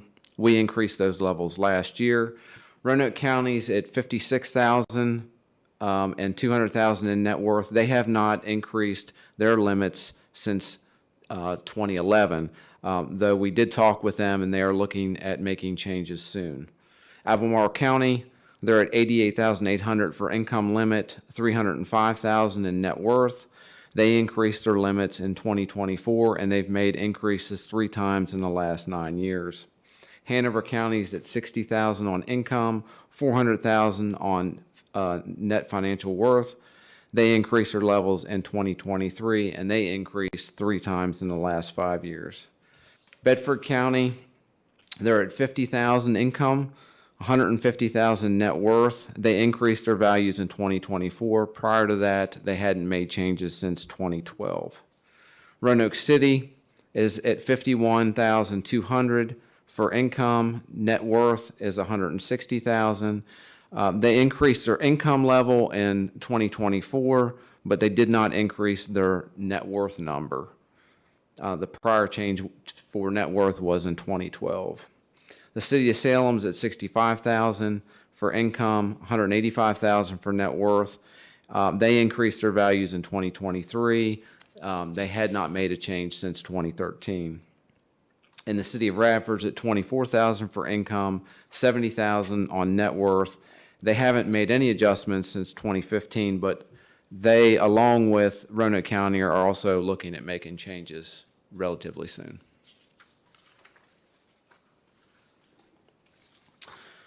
This chart shows the Social Security cost of living increases for the past 2 years. 2024 estimate, which was actually used in last year's calculation, was at 3%. The actual calculation came in at 3.2%. And then the 2025 estimate is 2.6%. So we updated the data for what you're going to see on the next slide to include adjusting for that increase from 3 to 3.2, and then the increase to 2.6. So you will have a 2.8 cumulative increase to the proposal.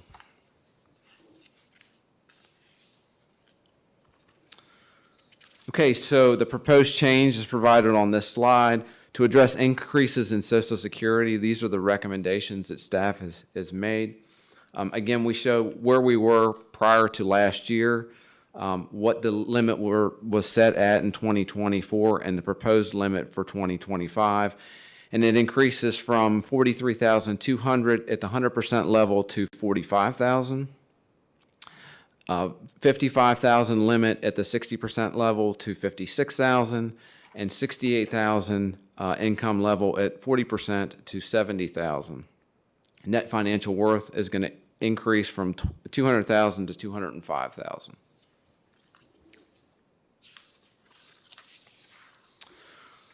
Okay, the next slide shows the county's cost for this program. Now, this just includes the tax relief for the elderly program, it doesn't include veterans in these numbers.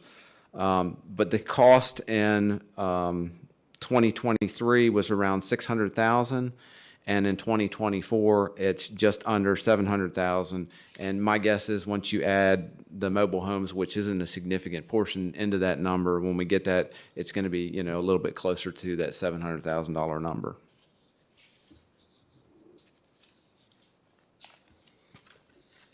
Talk a little bit about the towns. Both towns offer a tax relief program and have maintained the same limits as Montgomery County. And they've made their ordinance consistent to reduce confusion among citizens about the programs. These slides have already been provided to the towns for their review.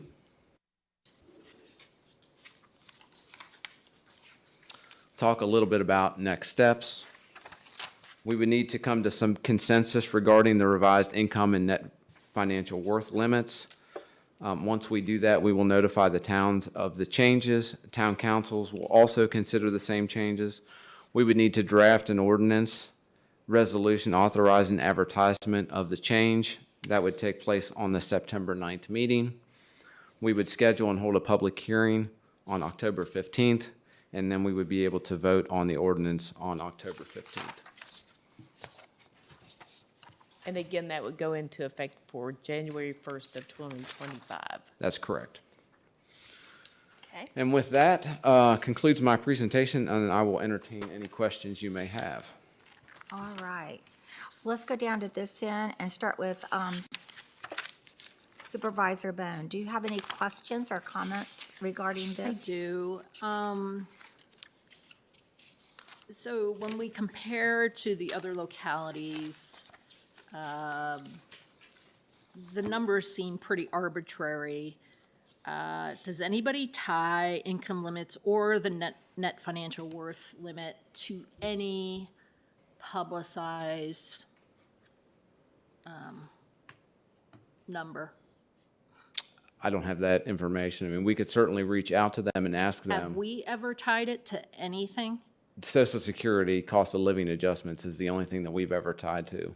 But I don't know how we achieved the base. That Yeah. was long before even Mark and I were here. But I don't know how the base number came into play. There was a time that the state set the limit, and then we increased to the limit that the state allowed. And as Mark said, that limit's gone away, and we've adjusted that state limit based on the Social Security cost of living. So that's our benchmark at that point.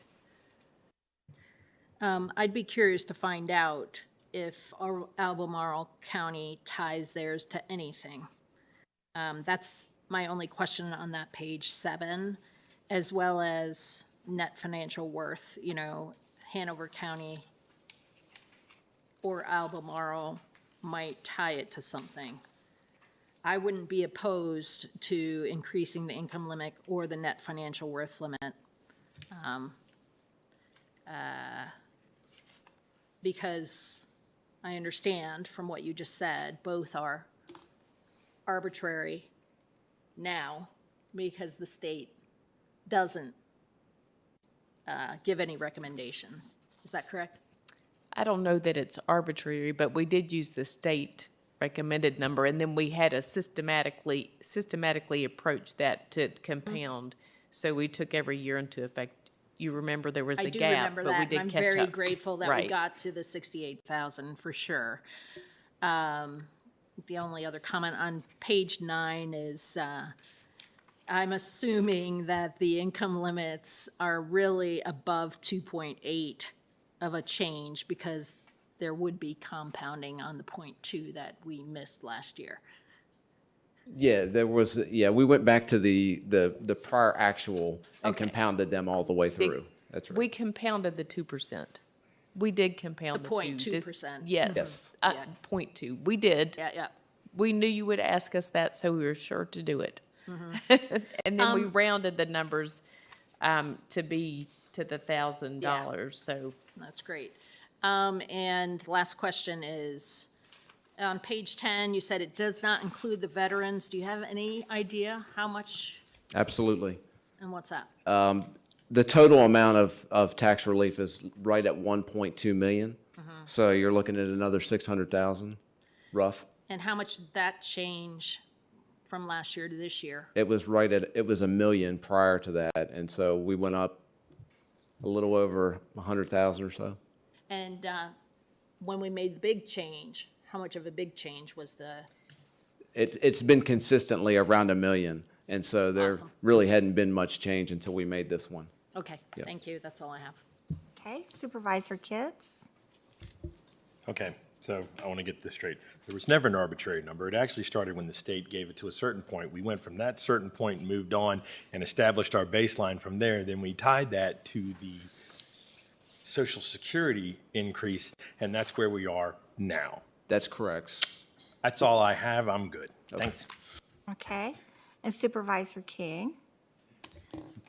Just one question. The Social Security increase, we keep up with the citizens' average income to offset what Medicaid and everybody else takes away from them. Is that correct? I'm not sure. Like if any Social Security person that I talk to gets Social Security, if they get an increase in their pay, then Medicaid and all this other stuff goes up and takes it back away from them.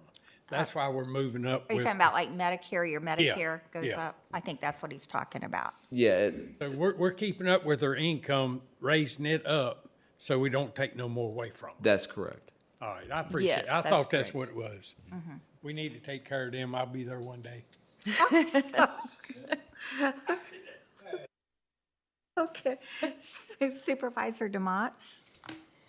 I don't have any questions. I'm comfortable with the proposal and the process to get to approval. Thank you. Okay. And Supervisor Grafsky? The only thing is, I think just to piggyback a little bit on Supervisor Bones' points there about, just maybe having a little bit better idea of what we're pegging some of these thresholds to, or considering something, whether it's area median income or, something like that, and some percentage of that. But I'm good with this proposal, and I appreciate what it does for the citizens. Yeah, I'll reach out and see if I can get some information if any of the other localities are using some sort of benchmark besides what we've proposed. Yeah. But we did go back and take the number like Supervisor Kitts had indicated and said this is where we were way back when, and took it all the way forward to now. Right. That's great. Okay. Thank you. Okay, and Vice Chair Fidzikowski? If you could flip back to page 7, the comparison. There's two localities, Roanoke County and Roanoke City. Roanoke County says assessment value / tax rate freeze at time of qualification. And Roanoke City says tax rate payment freeze at time of qualification. Do you know what they're talking about there? Yeah, so, basically what they did was they picked a point in time. From what I remember, it was last year when we were looking at this in detail, but they picked a point in time, and whatever the assessment level was at that particular time, it froze it at that point. So there was no adjustments henceforth after that. And so they basically, from what I remember, it was like a value that they provided, and that value became very static from that point forward. So they were going to give X number of dollars regardless of what the reassessment value was year after year. At one point, we talked about how we made adjustments to this, and what we did prior to us making these wholesale changes that we did last year is we kind of only looked at this during reassessment times. And so I think what was going on in Roanoke County and Roanoke City was that they set the values based on where they were at a specific time and said, this is how much you're going to get in perpetuity, if that makes sense. Now, I certainly can go back and dig into that and find out exactly how that works if you're interested. Well, that was a question I think I brought up at agenda review, and Marty, you thought it was something that would have to be approved by the General Assembly. So I'm wondering if there is some kind of legal. Yeah, I'm not following what he's saying. That So they set a number and then they said we're never changing it again? That's what I remember. I mean, it was last year when I looked at the detail on that. And from what I can remember, and I'll go back and find that information for you, but essentially they froze the amount based on where they were at a specific point in time and said, this is how much you're going to get from here forth. I think when the individual qualifies, they freeze the assessment. I don't know if they freeze the tax assessment or the assessed value of their property at that time, but we'll get that for you and see if it's something that we can look at or not. So if one of those localities changed the income number, then that would change for them?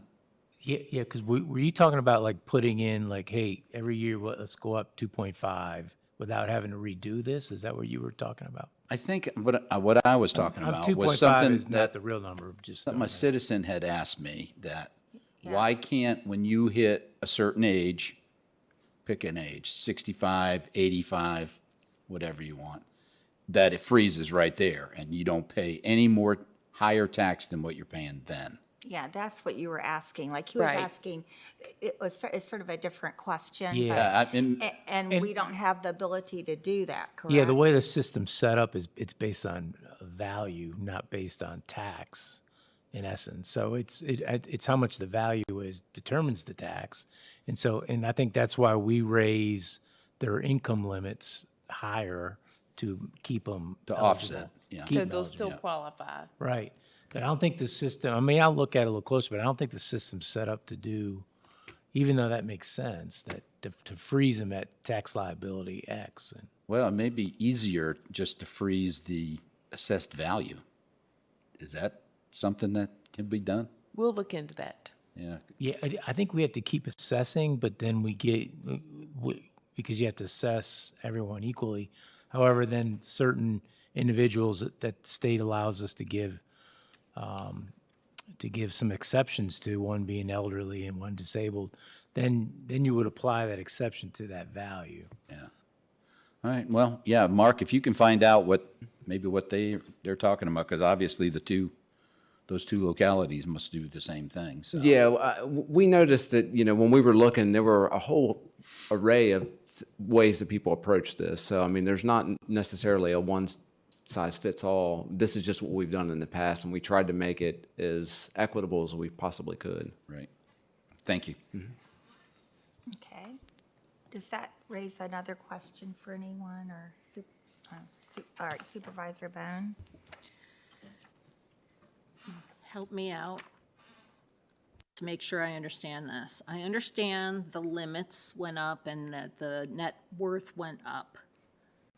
But did we take into consideration the magnitude of the reassessment changes over the last two reassessments to make sure that people aren't naturally falling out because their reassessments went way up past Social Security rate?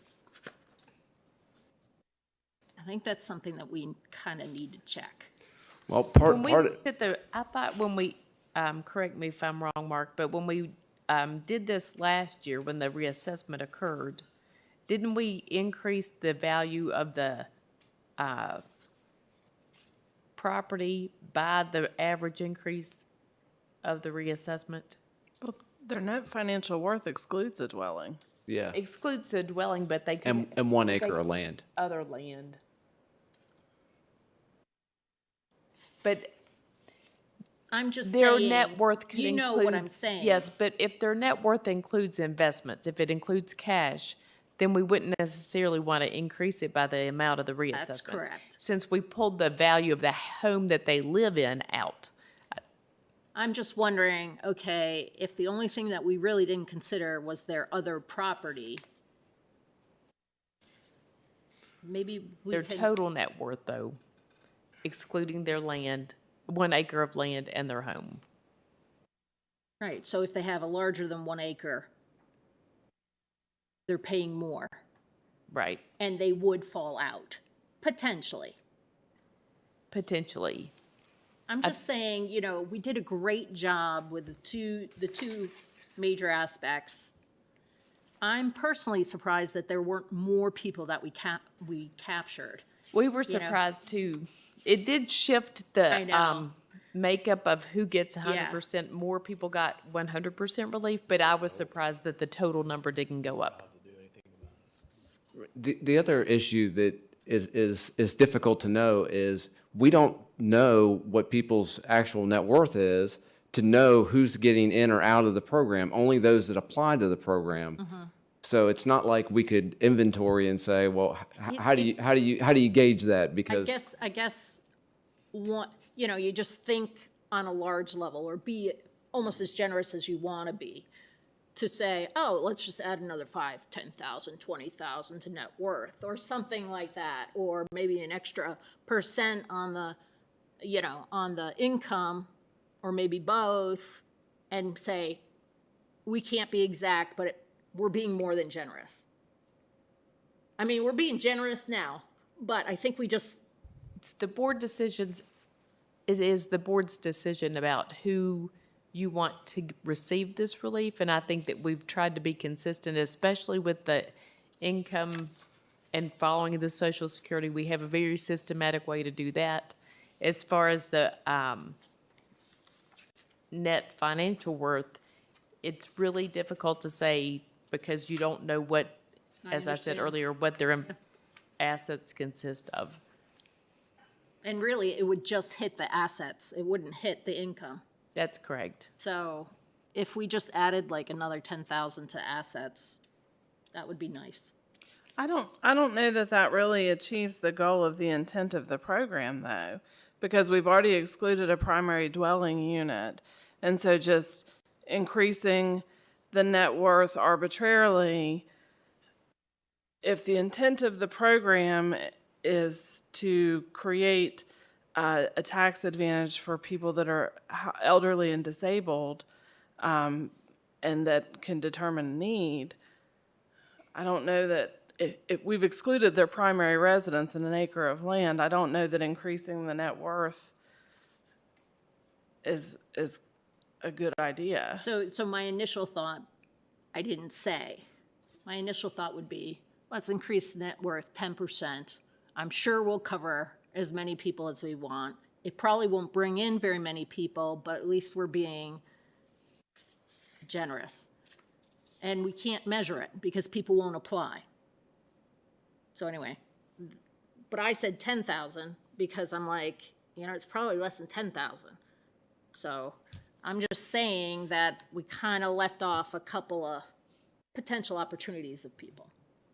Mark, when you came up with the new net financial worth limit, did you use the Social Security increase on that too? yes. So we have we did it systematically. If you want to do it with a different number, I'm just saying 1 year of quote unquote catch up because we've had 2 reassessments that were really bad, quote unquote bad. We did this since the last assessment, though. We I know, increased but the we limits. only used Social Security.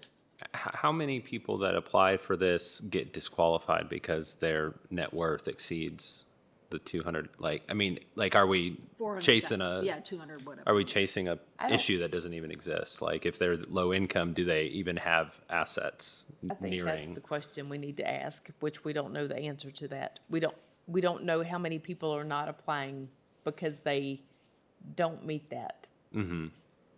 But it seems like a systematic approach on both the income limit and the financial worth limit that are consistent. Yes. And I'm just saying our reassessments weren't consistent. That's all. If the only asset value that we included in this analysis was real property, I would agree with you, but I think because it includes all of their net financial worth, that makes it more difficult to tie that to the property value increases. Of But those whatever- that apply. Of those that Of those apply. that applied, Right. yeah. And That's right. their primary dwelling unit, all their furnishings in 1 And acre of land and- is specifically excluded from the net financial worth calculation. All I know is if there's somebody who's 70 years old, and is on a fixed income now. And their assets are increasing with the stock market, okay? Or even their extra acreage are increasing because of the reassessment. If they're 70 years old or 75, they're probably going to live until they're 85 or whatever. Net worth of 200,000 is, they're going to, they could very well blow through that kind of money. That's all I'm saying. Well, plus their primary residence, all of the furnishings and an acre of land, in addition to 200,000, in addition to their income. I'm just saying. I'm not digging That's down what this the hole. math. I'm not digging down this hole because it's a hole. Because it's a problem I'd be that's curious created. to see if there's anything to find in there. We won't be able to determine that because we won't know that unless people apply under the different scenario. Yeah. Did any more apply? Well, we look at the number that qualified. We did not look at the number that applied. Did we, Mark? I think it's, let's just look at that number. Can we, Well, we can, yes. we get it, the next time. Yes, if we could get consensus this evening about how. I'm fine with the way that it is. If we could make the change in the next year, and just kind of, if there is a tweak that would be necessary, that'd be fine. I'm just. When we look at this next time? Yeah, between now and Okay. the next time. I'm Yes. fine with the way that it is. Another thing that came up at agenda prep was the fact that we wondered actually if folks were really aware of this, even though it goes out on the tax ticket. We were wondering if, there was a better way to let folks know about this. Can we actually send an application with their tax ticket? We don't send an application. We send a statement that explains what the program is and how to apply for that. Yeah. But we don't send an application. Only online? No, it's not only online. Yeah. I'm going to say this without having asked the commissioner's office, but I feel certain that if someone came in who was applying for this program and needed help filling out the form, they they would would get be the help. They have a paper application. Yeah. Yeah. I gotcha. Anything else on this particular topic? Would you like us to move forward with the? Yeah. Okay, thanks. Yeah. All right, thank you, Mark. So that leads us into our next topic under the work session, our 2025 legislative priorities, and they're attached there for us. And I think Ms. Sweeney was looking to sort of get, some kind of feedback on this because she's trying to arrange our dinner with our legislators in October a little bit earlier than we usually do it, which is good for them, good for us too. So let's see if there's anything anyone feels that they want to add or change or whatever. If you had a chance to look at it.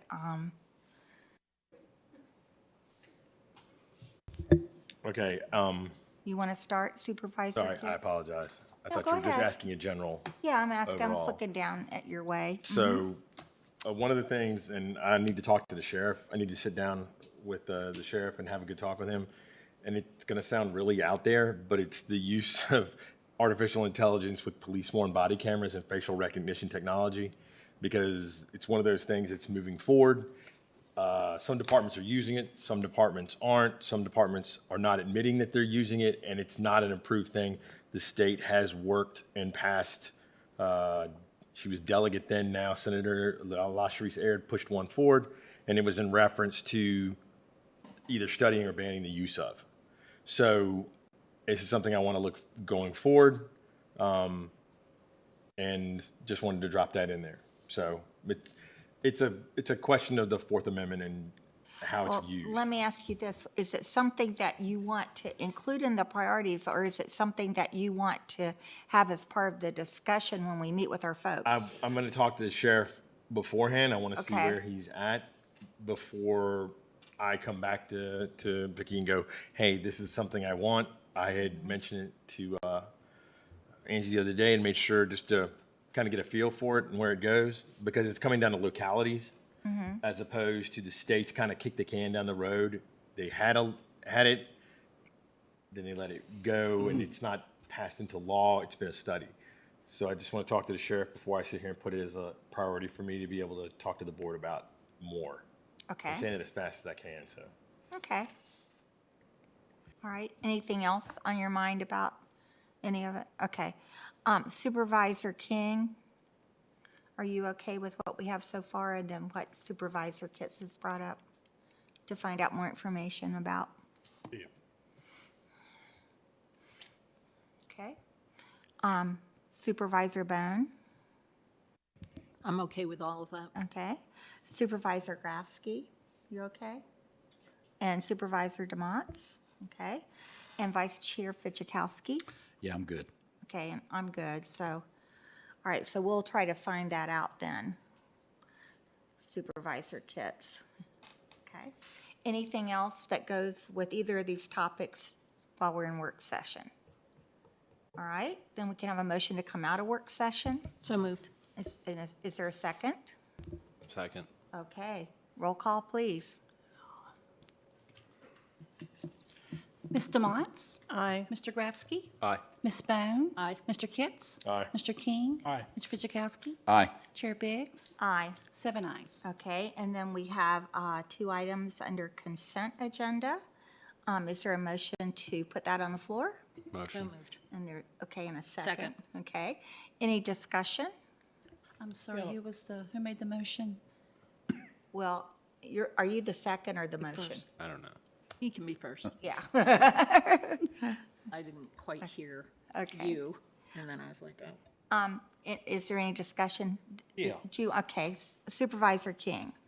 On a smart scale, Virginia Tech wants us to stand up and ask for this money for them.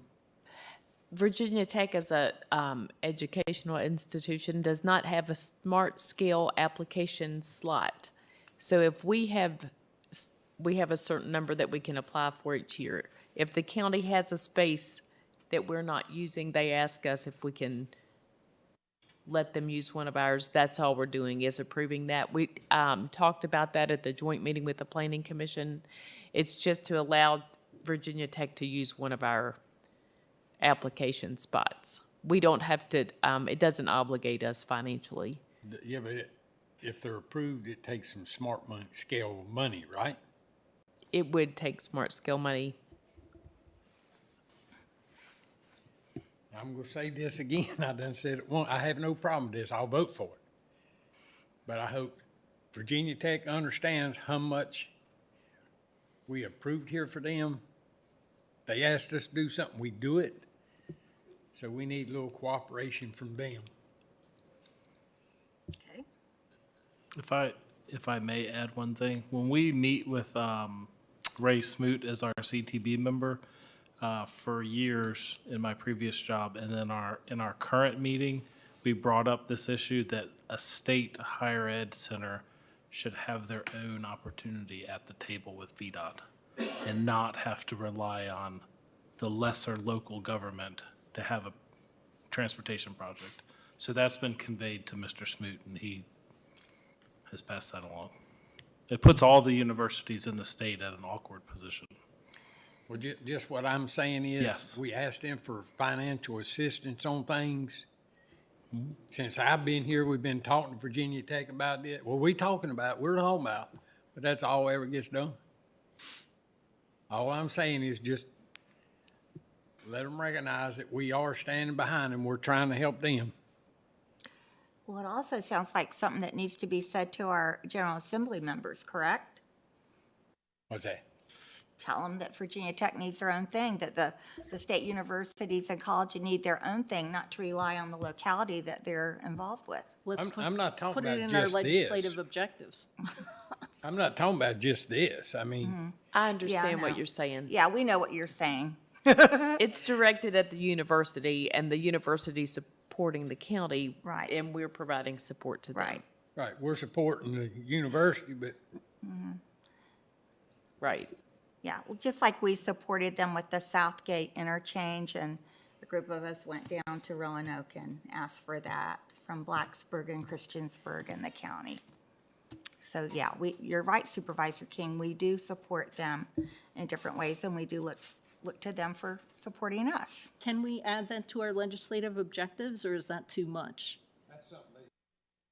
But it's something that we could bring up. Maybe we could bring it up when we go to legislative day, but not necessarily add it Put to it our in there. priorities. Yeah. One, But it's something that they need to be made aware of. Yeah. I think we need to be careful that our priority list doesn't get so long that it gets overlooked. Okay, anything else on any of those items? All right, roll call, please. Mr. Grafsky? Aye. Ms. Bone? Aye. Mr. Kitts? Aye. Mr. King? Aye. Mr. Fitchukowski? Aye. Mr. Motts? Aye. Chair Biggs? Aye. 7 ayes. All right, now that takes us to new business, so we'll go through that.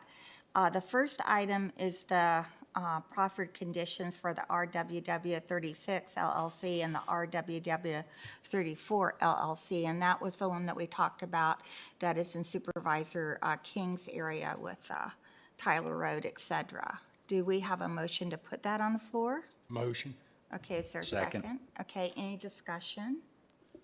Madam Chair, just one small change. I've noticed in the proffers, it references the wrong date on the plat. The plat is actually June 1st, not June 3rd. So Okay, if so- the motion could include that slight little change, typo change, then appreciate it. Do you approve that? Motion to approve the slight change. Okay, and the second is okay with that? Thank you. Okay, all right, roll call, please. Keep us straight, Marty. Ms. Bone? Aye. Mr. Kitts? Aye.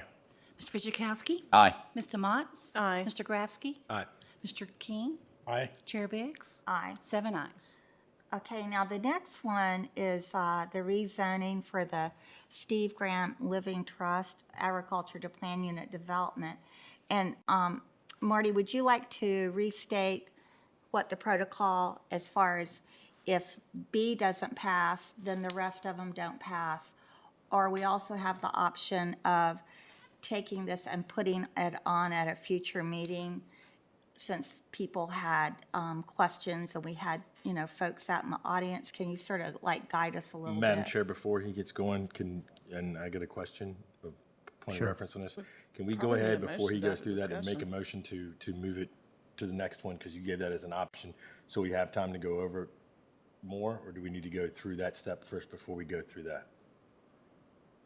It's up to the board. I mean, the board's always, not all, it's not, it's really unwritten policy where if there's nobody against it, the board will consider approving it or consider voting on it. If there's somebody who has questions, or if someone's against it and there's other information that someone wants to hear from, then the board generally would push it to the next meeting. Does it trigger any type of No, that's all changed. The General Assembly fixed that for us, so we're good. But if the first one is not approved. Yeah, that's what my point was. If the first one's one- not If the first one's not approved, everything's is moot. They can't have the SUP. That's what I was- But you could approve the first one and deny the other two. And now you could have a motion if you want to discuss. Why, thank you. Okay. I'd like to put a motion on the floor to push this to the next meeting so I can get some more detail on some of the plans. I feel it's a little more nebulous, so I'd put that motion on the floor to move it to the next meeting. Okay, is there a second to the motion to put it at our next meeting until other information is reached? Wow, I'm hurt. I'm emotionally distraught. Shouldn't let emotions carry your decisions. Yeah, well, Okay. Is there any other motion to come forward at this time? I'll make a motion to approve to open the floor for discussion. Okay, is there a second to Supervisor DeMont's motion? Second. Okay, so now the floor is open for discussion. So Go Can ahead. I start? Yes, please do. So on items B, the rezoning, item C, the contractor service establishment, on both of those items, I think that the argument has been made and the land use decision is clear. On item D, the special use permit related to the multifamily dwelling units, I am not prepared to vote on item D tonight with the information that we have in front of us and the questions that we don't have answered. I will plan on supporting the rezoning and the SUP for the contractor service establishment. Marty, can you address? Yeah, do you want to then amend the motion by Supervisor Kitts as to just take item D to the next meeting and keep the other two on the agenda? Does that resolve any of your concerns for why you, so, no, I Hard don't no want to do across the that. board until I hear some more. So it died for a lack of second. Yeah, is there any other second? I don't know. She did. Todd seconded this. Todd seconded. It's on Had the to move it floor. all He forward. seconded my motion to bring it on the floor. He seconded it. But you could amend your motion to be, Well, my motion is only for the rezoning and We item have to B. Okay, vote on I see. each one of them, correct, Marty? Correct. Yeah. But I think the motion now is We're on the take the third item, D, special use permit multifamily, and send that one to the next meeting. That is not my motion. Was it? My motion is for item B only. Yeah, don't we have to vote on each one Item of them? D. isn't that what Item it said? B is in boy. Yeah. You want to send that one? No, I want to vote on item B and item Oh. C. Right, And- that's what I said. Item D would be voted on the next meeting or go to the. I think the That would be hour's a getting, future hour's motion. getting late, and Yeah. Marty is probably Her motion tired. is, Get this man some We coffee. have to vote on Yes. each one of them separately. her motion is only for item B, B. to rezoning. approve B. As Yes, in you had to boy. vote on them separately, but I didn't know if she wanted to just go ahead and take one off the agenda at this point, at this We'll moment. just do them You separately can do to that. keep everyone straight. Maybe. Okay, so we're going to vote on item B, rezoning Steve Graham Living Trust Agriculture to Planned Unit Development. So we have a motion and we have a second. Do we have any more discussion on that part of it? Again, I'll come back to it. I think it's too nebulous. I don't think they have a hard plan on what they want to do. And I think approving the contractor portion before they have anything else solidified other than a ground plan and a general idea and a hope is not fair to the homeowners in that area, nor is it to address the traffic concerns that are there yet. And I'm just not comfortable with. So that's, it's hard for me to move forward with the other part because of the other things that aren't addressed. So that's my piece. I'm done. Okay, does anyone else want to say anything? I do have a question, if I may ask planning staff a question, Bree? And I'll talk while you are coming up. The current zoning for the property and what could be built by right as the property is currently. So currently it is zoned agriculture A1. That's generally limited to non-commercial uses. They could apply for a special use permit for the contractor service establishment only. They might be able to do the pick your own. Anything else would require either multiple special use permits or rezonings. And then how many dwellings can be built in A1 on 20 plus acres? On 20 plus acres, so it is 5 acres for 2 dwellings, and then you have to have 25 acres to get the third. Okay. That is without dividing the property. If they divided the property, they have 3 parcels there. It would depend on how many acres each parcel is and how much road frontage they had. Is rural residential minimum 1 acre lot size? Rural residential is minimum 1.5 acre lot size. I'm just trying to think of other ways that the property could come to us, because this rezoning has so many community-based uses that align with the comprehensive plan and the Price's Fork Village goals. I really like what what they're trying to do. I'm just trying to think about, if we didn't approve this, what could come on the land, and how would that impact the character of the Prices Fork Village? And I think, and this is opinion, and I know I'm saying this for April, I think that it is very likely to assume, if we do not approve this, that it's housing and max density housing, because that's the logical place for it. And is that what we want? It is not what I want. Thank you, Bree. You're welcome. Okay, any other comments? And I'll come back to that. And I completely understand that, and I go with that. I just not comfortable with where the plan is now of where it's at. That's the only thing. I don't have a problem with the businesses. I don't have a problem with the village. I have a problem with where the plan is at this point to show what it's going to do for the people. And there was enough concerns addressed for buffers, for parking lots, that gives me angst towards it going forward. Do I think it's going to be a good thing? It can be. I think it could be very beneficial to the community. I just don't think it's advanced enough at that point to be comfortable moving it, especially with that and the traffic concerns. So I think everybody kind of glossed over that one because we kind of looked at the plats, and that road's going to really got a good chance to moving into the people that came up here way into their front yard, depending on how that plays out. Because you've got the property lines, you can look at it overall, general basis of it.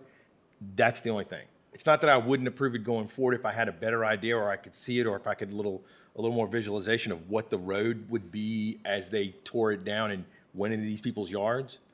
I think I'd be more comfortable. I think they'd be more comfortable if they could have those 3 or 4 questions: the buffer, the visuals of the building, and the traffic and the turn lane. I think even the neighborhood was like, we're not against it. We just need a couple things answered. And I think we're glossing over it in the sake of getting it done and saying, well, if we don't do this, this could happen.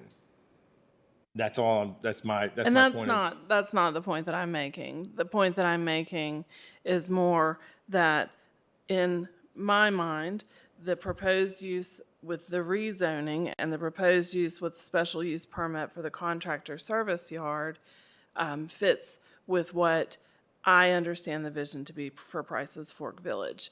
That the multifamily dwellings is another piece, which I've already stated I'm not unsure about. Now, I will say one thing that I think that Montgomery County gets right in our rezoning and land use planning process is making sure that we're requiring enough from an applicant to get a really whole view of what it is that they're doing, but not pushing so far that we're creating a considerable cost burden for an application to even have their idea come before us and be considered. We've got an engineer sitting in the audience. We've got a business owner sitting in the audience. And I understand that there is a lot of time that they've already spent. They've talked to us about the attorneys that they've had involved. They've done road planning. There's already a considerable expense associated with their application being to this point, and I'm sensitive about making sure that we don't push it so far that we become business unfriendly or developer unfriendly. I don't think that that's how we want to be perceived. I also don't want to roll over. I totally get it. I don't have a problem with the concept going there. I just have a problem that the concerns that were brought up are valid and haven't been addressed. And if we move it forward, it's not going to, at that point in time, it's allowed to be glossed over because it's already approved and already done. We're not addressing the root cause. Because again, they didn't have a total problem with it being there. They had a problem with specific portions. And again, some of that is the homeowner, you become a little selfish because that's your little fiefdom. And I understand that. And you have a tendency to silo off. I just want those little questions answered because we owe them that if we're going to put that in next to them. Because they could love it. It could be the best thing since sliced bread. It's those few things. And I completely understand about the costs, the engineers, and bringing everybody in because you got all these experts in. And again, I'm simplifying this down and putting a personal tag on it because as a homeowner, I want to be able to look out and I want to know that my county and my town have my best concern as a homeowner because of the taxes that I pay for real estate in mind. And again, I got it, maybe it's a little short-sighted, but I just want to make sure that they're represented and don't think that we're not addressing their concerns, because traffic is a major concern. You know this, y'all live out there. So that's my point. I'm done. Can I call for a vote? Can we do that? Yes, you may. Okay. All right, roll call. Question. Mr. Kitts? No. Mr. King? Aye. Mr. Fidzikowski? Aye. Ms. Demotz? Aye. Ms. Bone? Aye. Mr. Grafsky? Yes. Chair Biggs? Aye. 6 ayes, 1 no. Okay, now that takes us to the special use permit concerning the contractor service establishment with outdoor storage. I make a motion. Is there a second? Second. All right, any discussion about that? Okay, roll call. Mr. King? Aye. Mr. Fidzikowski? Aye. Ms. Demotz? Aye. Ms. Bone? Aye. Mr. Kitts? No. Mr. Grafsky? Aye. Chair Biggs? Aye. 6 ayes, 1 no. Okay, now the next part is the special use permit concerning the multifamily dwellings that Supervisor Demotz brought up. I make a motion to continue this vote to our next meeting to give the applicant time to answer some questions Second. related to the sewer. Okay, and there is a second. Any further discussion on that? As Okay. well as the other issues that were brought up during all of the public hearings for those 3 items. So I'll Even though amend they're my closed, motion even though to, they're closed. to say, to give the applicant time to answer some questions related to the multifamily piece. Thank you. All right. Any further discussion? All right, roll call.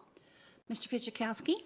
Aye. Ms. Demotz? Aye. Ms. Bone? Aye. Mr. Kitts? Aye. Mr. King? Aye. Mr. Grafsky? Aye. Chair Biggs? Aye. 7 ayes to continue. Okay, thank you. I got through that. Now, the next is the resolution for the personal property tax relief rate. And why does this say for 2024? I guess because it goes, It is for the bills that will be on the 2024 book. That book has not been generated yet for yeah, personal okay, so property. we're okay with that. They can't generate that book until you Okay, set this so rate. we're okay with that. Yes. All right, is there a motion So moved. and a second? All right, any further discussion on that? All right, roll call, please. Mr. Grafsky? Aye. Ms. Bone? Aye. Mr. Kitts? Aye. Mr. King? Aye. Mr. Fidzikowski? Aye. Ms. Demotz? Aye. Chair Biggs? Aye. 7 ayes. All right, item F is the Appropriation Office of Elections for the new Blacksburg Satellite Office. May I make one comment? Yes, you may. When Ms. Fire came and spoke to us about the cost of establishing this, she said that the cost would be approximately $9,000. This appropriation is for more than that because there was a grant available that she knew she would be able to get for some equipment that's related. So the county cost is only $9,000 for staffing. Okay, thank you for that clarification. You're welcome. Okay, is there a motion? So moved. Second. Second, okay, any discussion? She can Yeah. make a motion. Okay, Supervisor King. Ms. Bone? Aye. Mr. Kitts? Whoops, Oh, no, I'm sorry. he's having discussion. Supervisor King is having a discussion. I'd like to say it again, I just don't think this is fair. We used to have a gentleman on this board. Mary, you remember who he was. He said, Montgomery County is like a heart with 7 vessels. Right now, I think if this goes through, we're leaving 6 of them behind. No, 5 of them. Is what I think you meant to say, right? Yeah. I just don't think it's fair. People, as I brought up before, I got people living close to Floyd. I got people over in Plum Creek, there's Rafford, Walton. If we was going to do this, we should have done it for everybody. Everybody. We have never done this before. I think some of you would be upset as me if the last election, if I sit up here and said, we're going to have one district going to vote early, and the rest of you have to wait. So we're going to let District D vote. Nobody else gets any. You can't tell me you wouldn't be upset at me. Because you would. I don't think it's fair. We got, people say there's 45,000 people in Blacksburg. A little over 20,000 of them are registered voters. You're leaving well over 20,000 registered voters in Montgomery County on the sideline. That's not right to them. That's not fair to them. Okay. And I would go ahead and pile on that one too. I agree 100%. But what really kind of is something else that I don't think anybody on this board would like if it was reversed, that one political party pushed this and it went right on through. And then when we had the opportunity to second or to bring that motion for something that we didn't want, we would have been playing right into that. And yeah, we would have spent some more money. We would have got some more. But when you don't want something because it's not right, that's the way you vote. And I think that's a shame, because I think if this had been done the other way, I don't think you would appreciate it either. And the fact that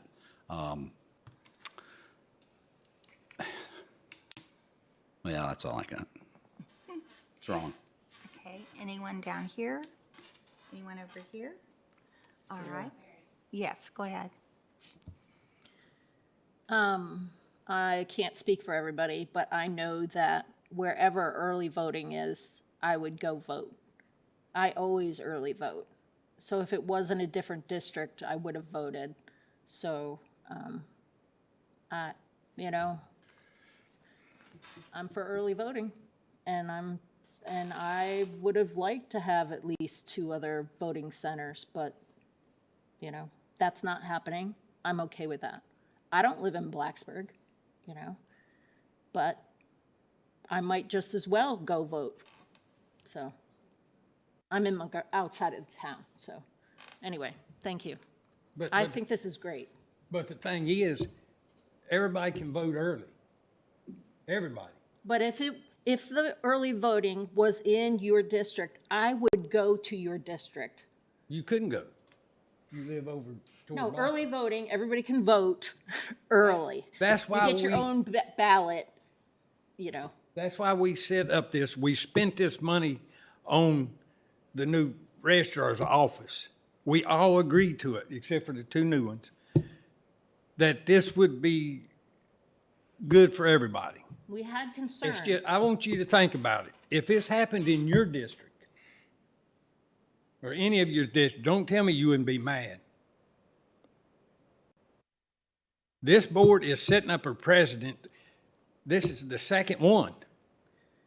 We're only approving it this time.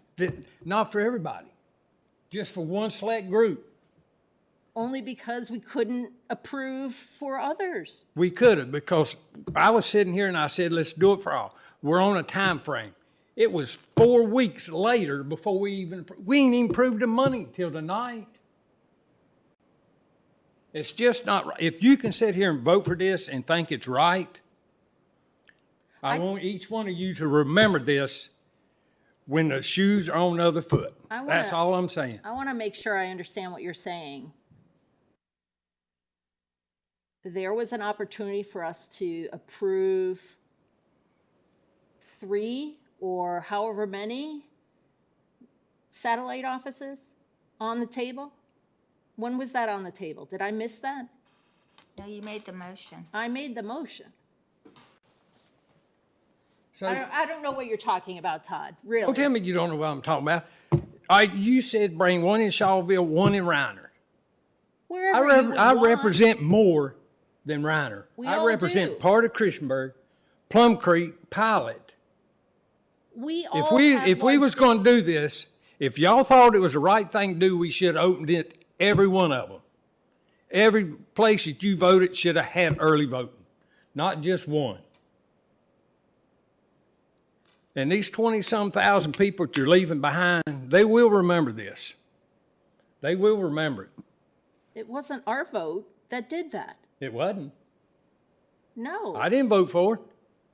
I propose that we have at least 2 more early polling places. What good is that? You got more than 2, 3 polling I places. have a large district, maybe not as large as yours, but pretty darn large, with different communities. I'm not asking because I'm close to Blacksburg, There you go. right? There So you go. a lot of your communities are close to Christiansburg. Some aren't. A lot of mine isn't. So if there was a centralized location in your district to put, we didn't say where in your district. You said Reiner. Well, you know your district a lot better, and I would have listened But like to I you. said, I represent more than Reiner. Christiansburg, Plum Creek, Walton, Pilot. I mean, there's no use me arguing with you. I'm just telling you my feelings. This board has set more precedents since January. And when the shoe's on the other foot,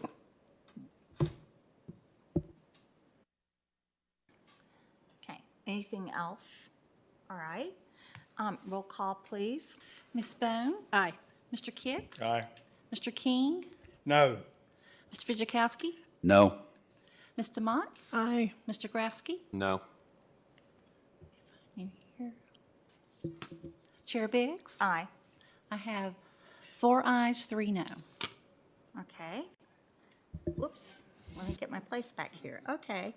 All right, now, the next part, I want Ms. Hill to tell us a little bit about item G, appropriations and transfers.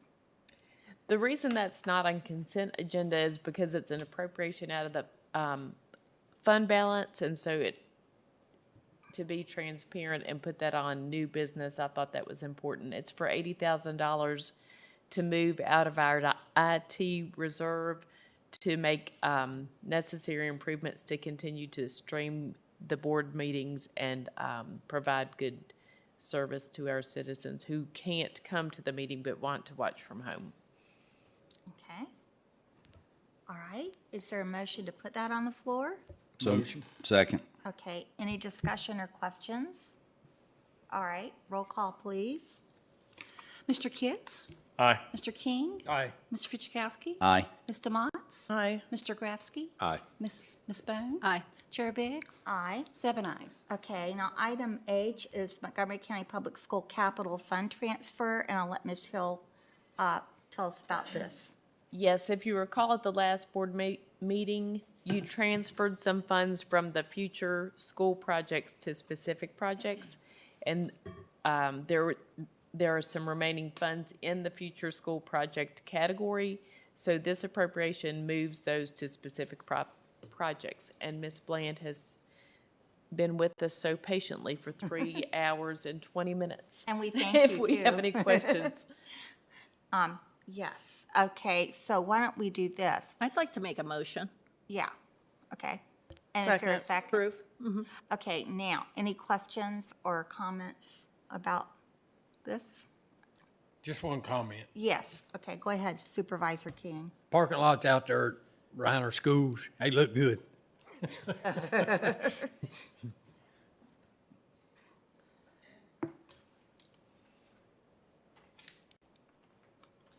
I say the parking lots out there, they doing a really good job on it, looks like to me. We're glad to hear that. It's a definite improvement for a lot of those lots. They were in dire need. Thank you. They was needing that. Anything else? And we do thank you for your patience tonight. We had a Absolutely. longer meeting. Absolutely. All right, roll call, please. Mr. King? Aye. Mr. Fitchukowski? Aye. Ms. Demotz? Aye. Mr. Grafsky? Aye. Ms. Bone? Aye. Mr. Kitts? Aye. Chair Biggs? Aye. 7 ayes. Okay, this is our exciting time for reports, and we're going to start out with our county attorney. Well, due to the late hour, there'd be no report tonight. He's a little groggy. Okay, how about our county administrator? You know I have one. I wonder if we switch spots. Would I have none and Marty would have one? I don't know. I'll try to go quickly, but I do need your input on the last item I'm going to bring up. I just wanted to let you know that the Auburn Park, Reiner Park. I can't, what do we call that, Scott? The Reiner Park. We expect to have detailed field work start on the small fields this week. We're making progress, and there could be grass there soon. We're working on that. They done mowed it once. Good. The Magistrates and Court Services building is coming along. There's brick going on that now. I wanted to make a few comments about our tourism program and the ARPA funding. The ARPA funding was for some specific programs that were eligible, whether or not we have a tourism office. They were for specific eligible projects, and that those meetings are now, I've been the chair of that board since November 1st. We do publicize those, and we put the agendas out. They're open to the public. We can try to make that more easily accessible and apparent to people. The minutes are also available. And finally, I think that Chair Biggs sent an email to the board about a bench that is going to be donated from Volunteer Montgomery that's made from recycled soft plastic, a Trex bench. And we needed to talk a little bit about the location of that bench. It's up to the Board of Supervisors where to place the bench. I've met with the staff. Chris and Scott and I talked about different options, and it's to honor first responders, all first responders, volunteers and paid. So there was a little bit of discussion about whether or not to put it near the sheriff's office. We think that the nature of the bench would take away from the memorial, which is very important there, and from the Eagle and the design of that area. And there are other areas around that building that would not be suitable for a bench because it wouldn't need to be there. We wanted to make sure it was in a location that it would not be vandalized. We have some benches in the back of this building on Imperial Street that school board people, employees, and citizens going in and out of that building use that need to be replaced. So we would propose that as a location for that bench, but we do need to get approval from you. I see some heads nodding. Mm-hmm. How do y'all feel about that? Is that okay for them to go ahead? But it's going to have a placard Yes. saying, Yes. okay. Mhm. Yeah. How does Hank or anybody or Michael feel about that? We didn't ask them. I don't think it came from It didn't come from them. It came from Volunteer Montgomery, and they wanted to know what the board, where the board thought it should go.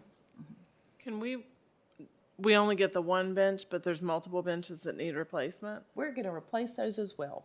So are we able to get the same bench? Yes. So it'll be all the Yes, same? they'll Okay. be the same. Yeah, it's because from it the would be weird to Trex. have one like this. Yes. And Right, then and one these like will this. these are going to last longer. The lives It's will be from the longer, too. Trex company, Right. so it should be good. Right. Is there any chance that we can have the same placard on all the benches that we're replacing?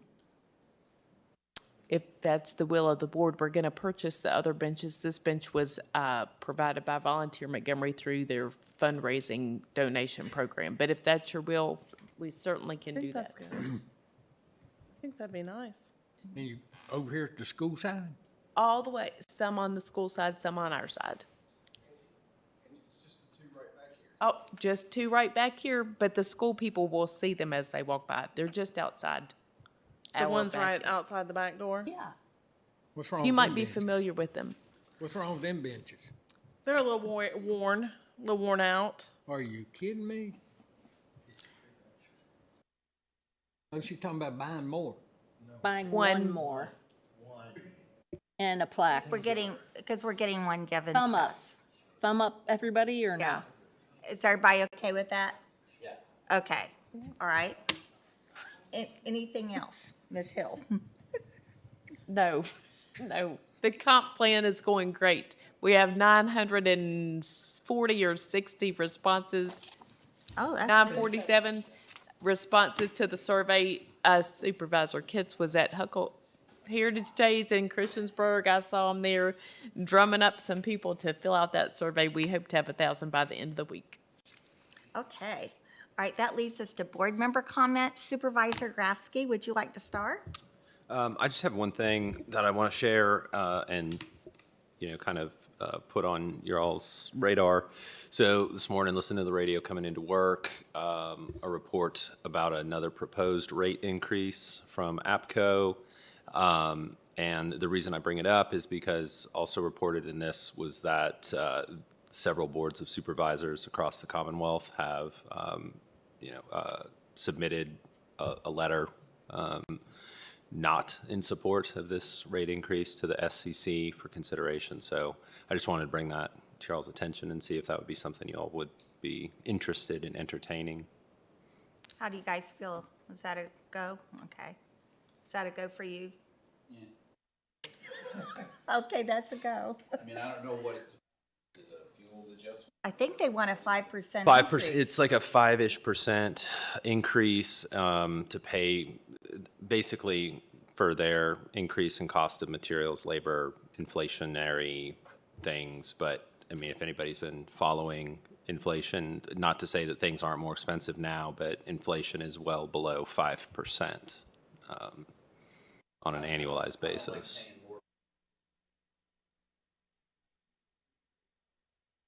Yeah.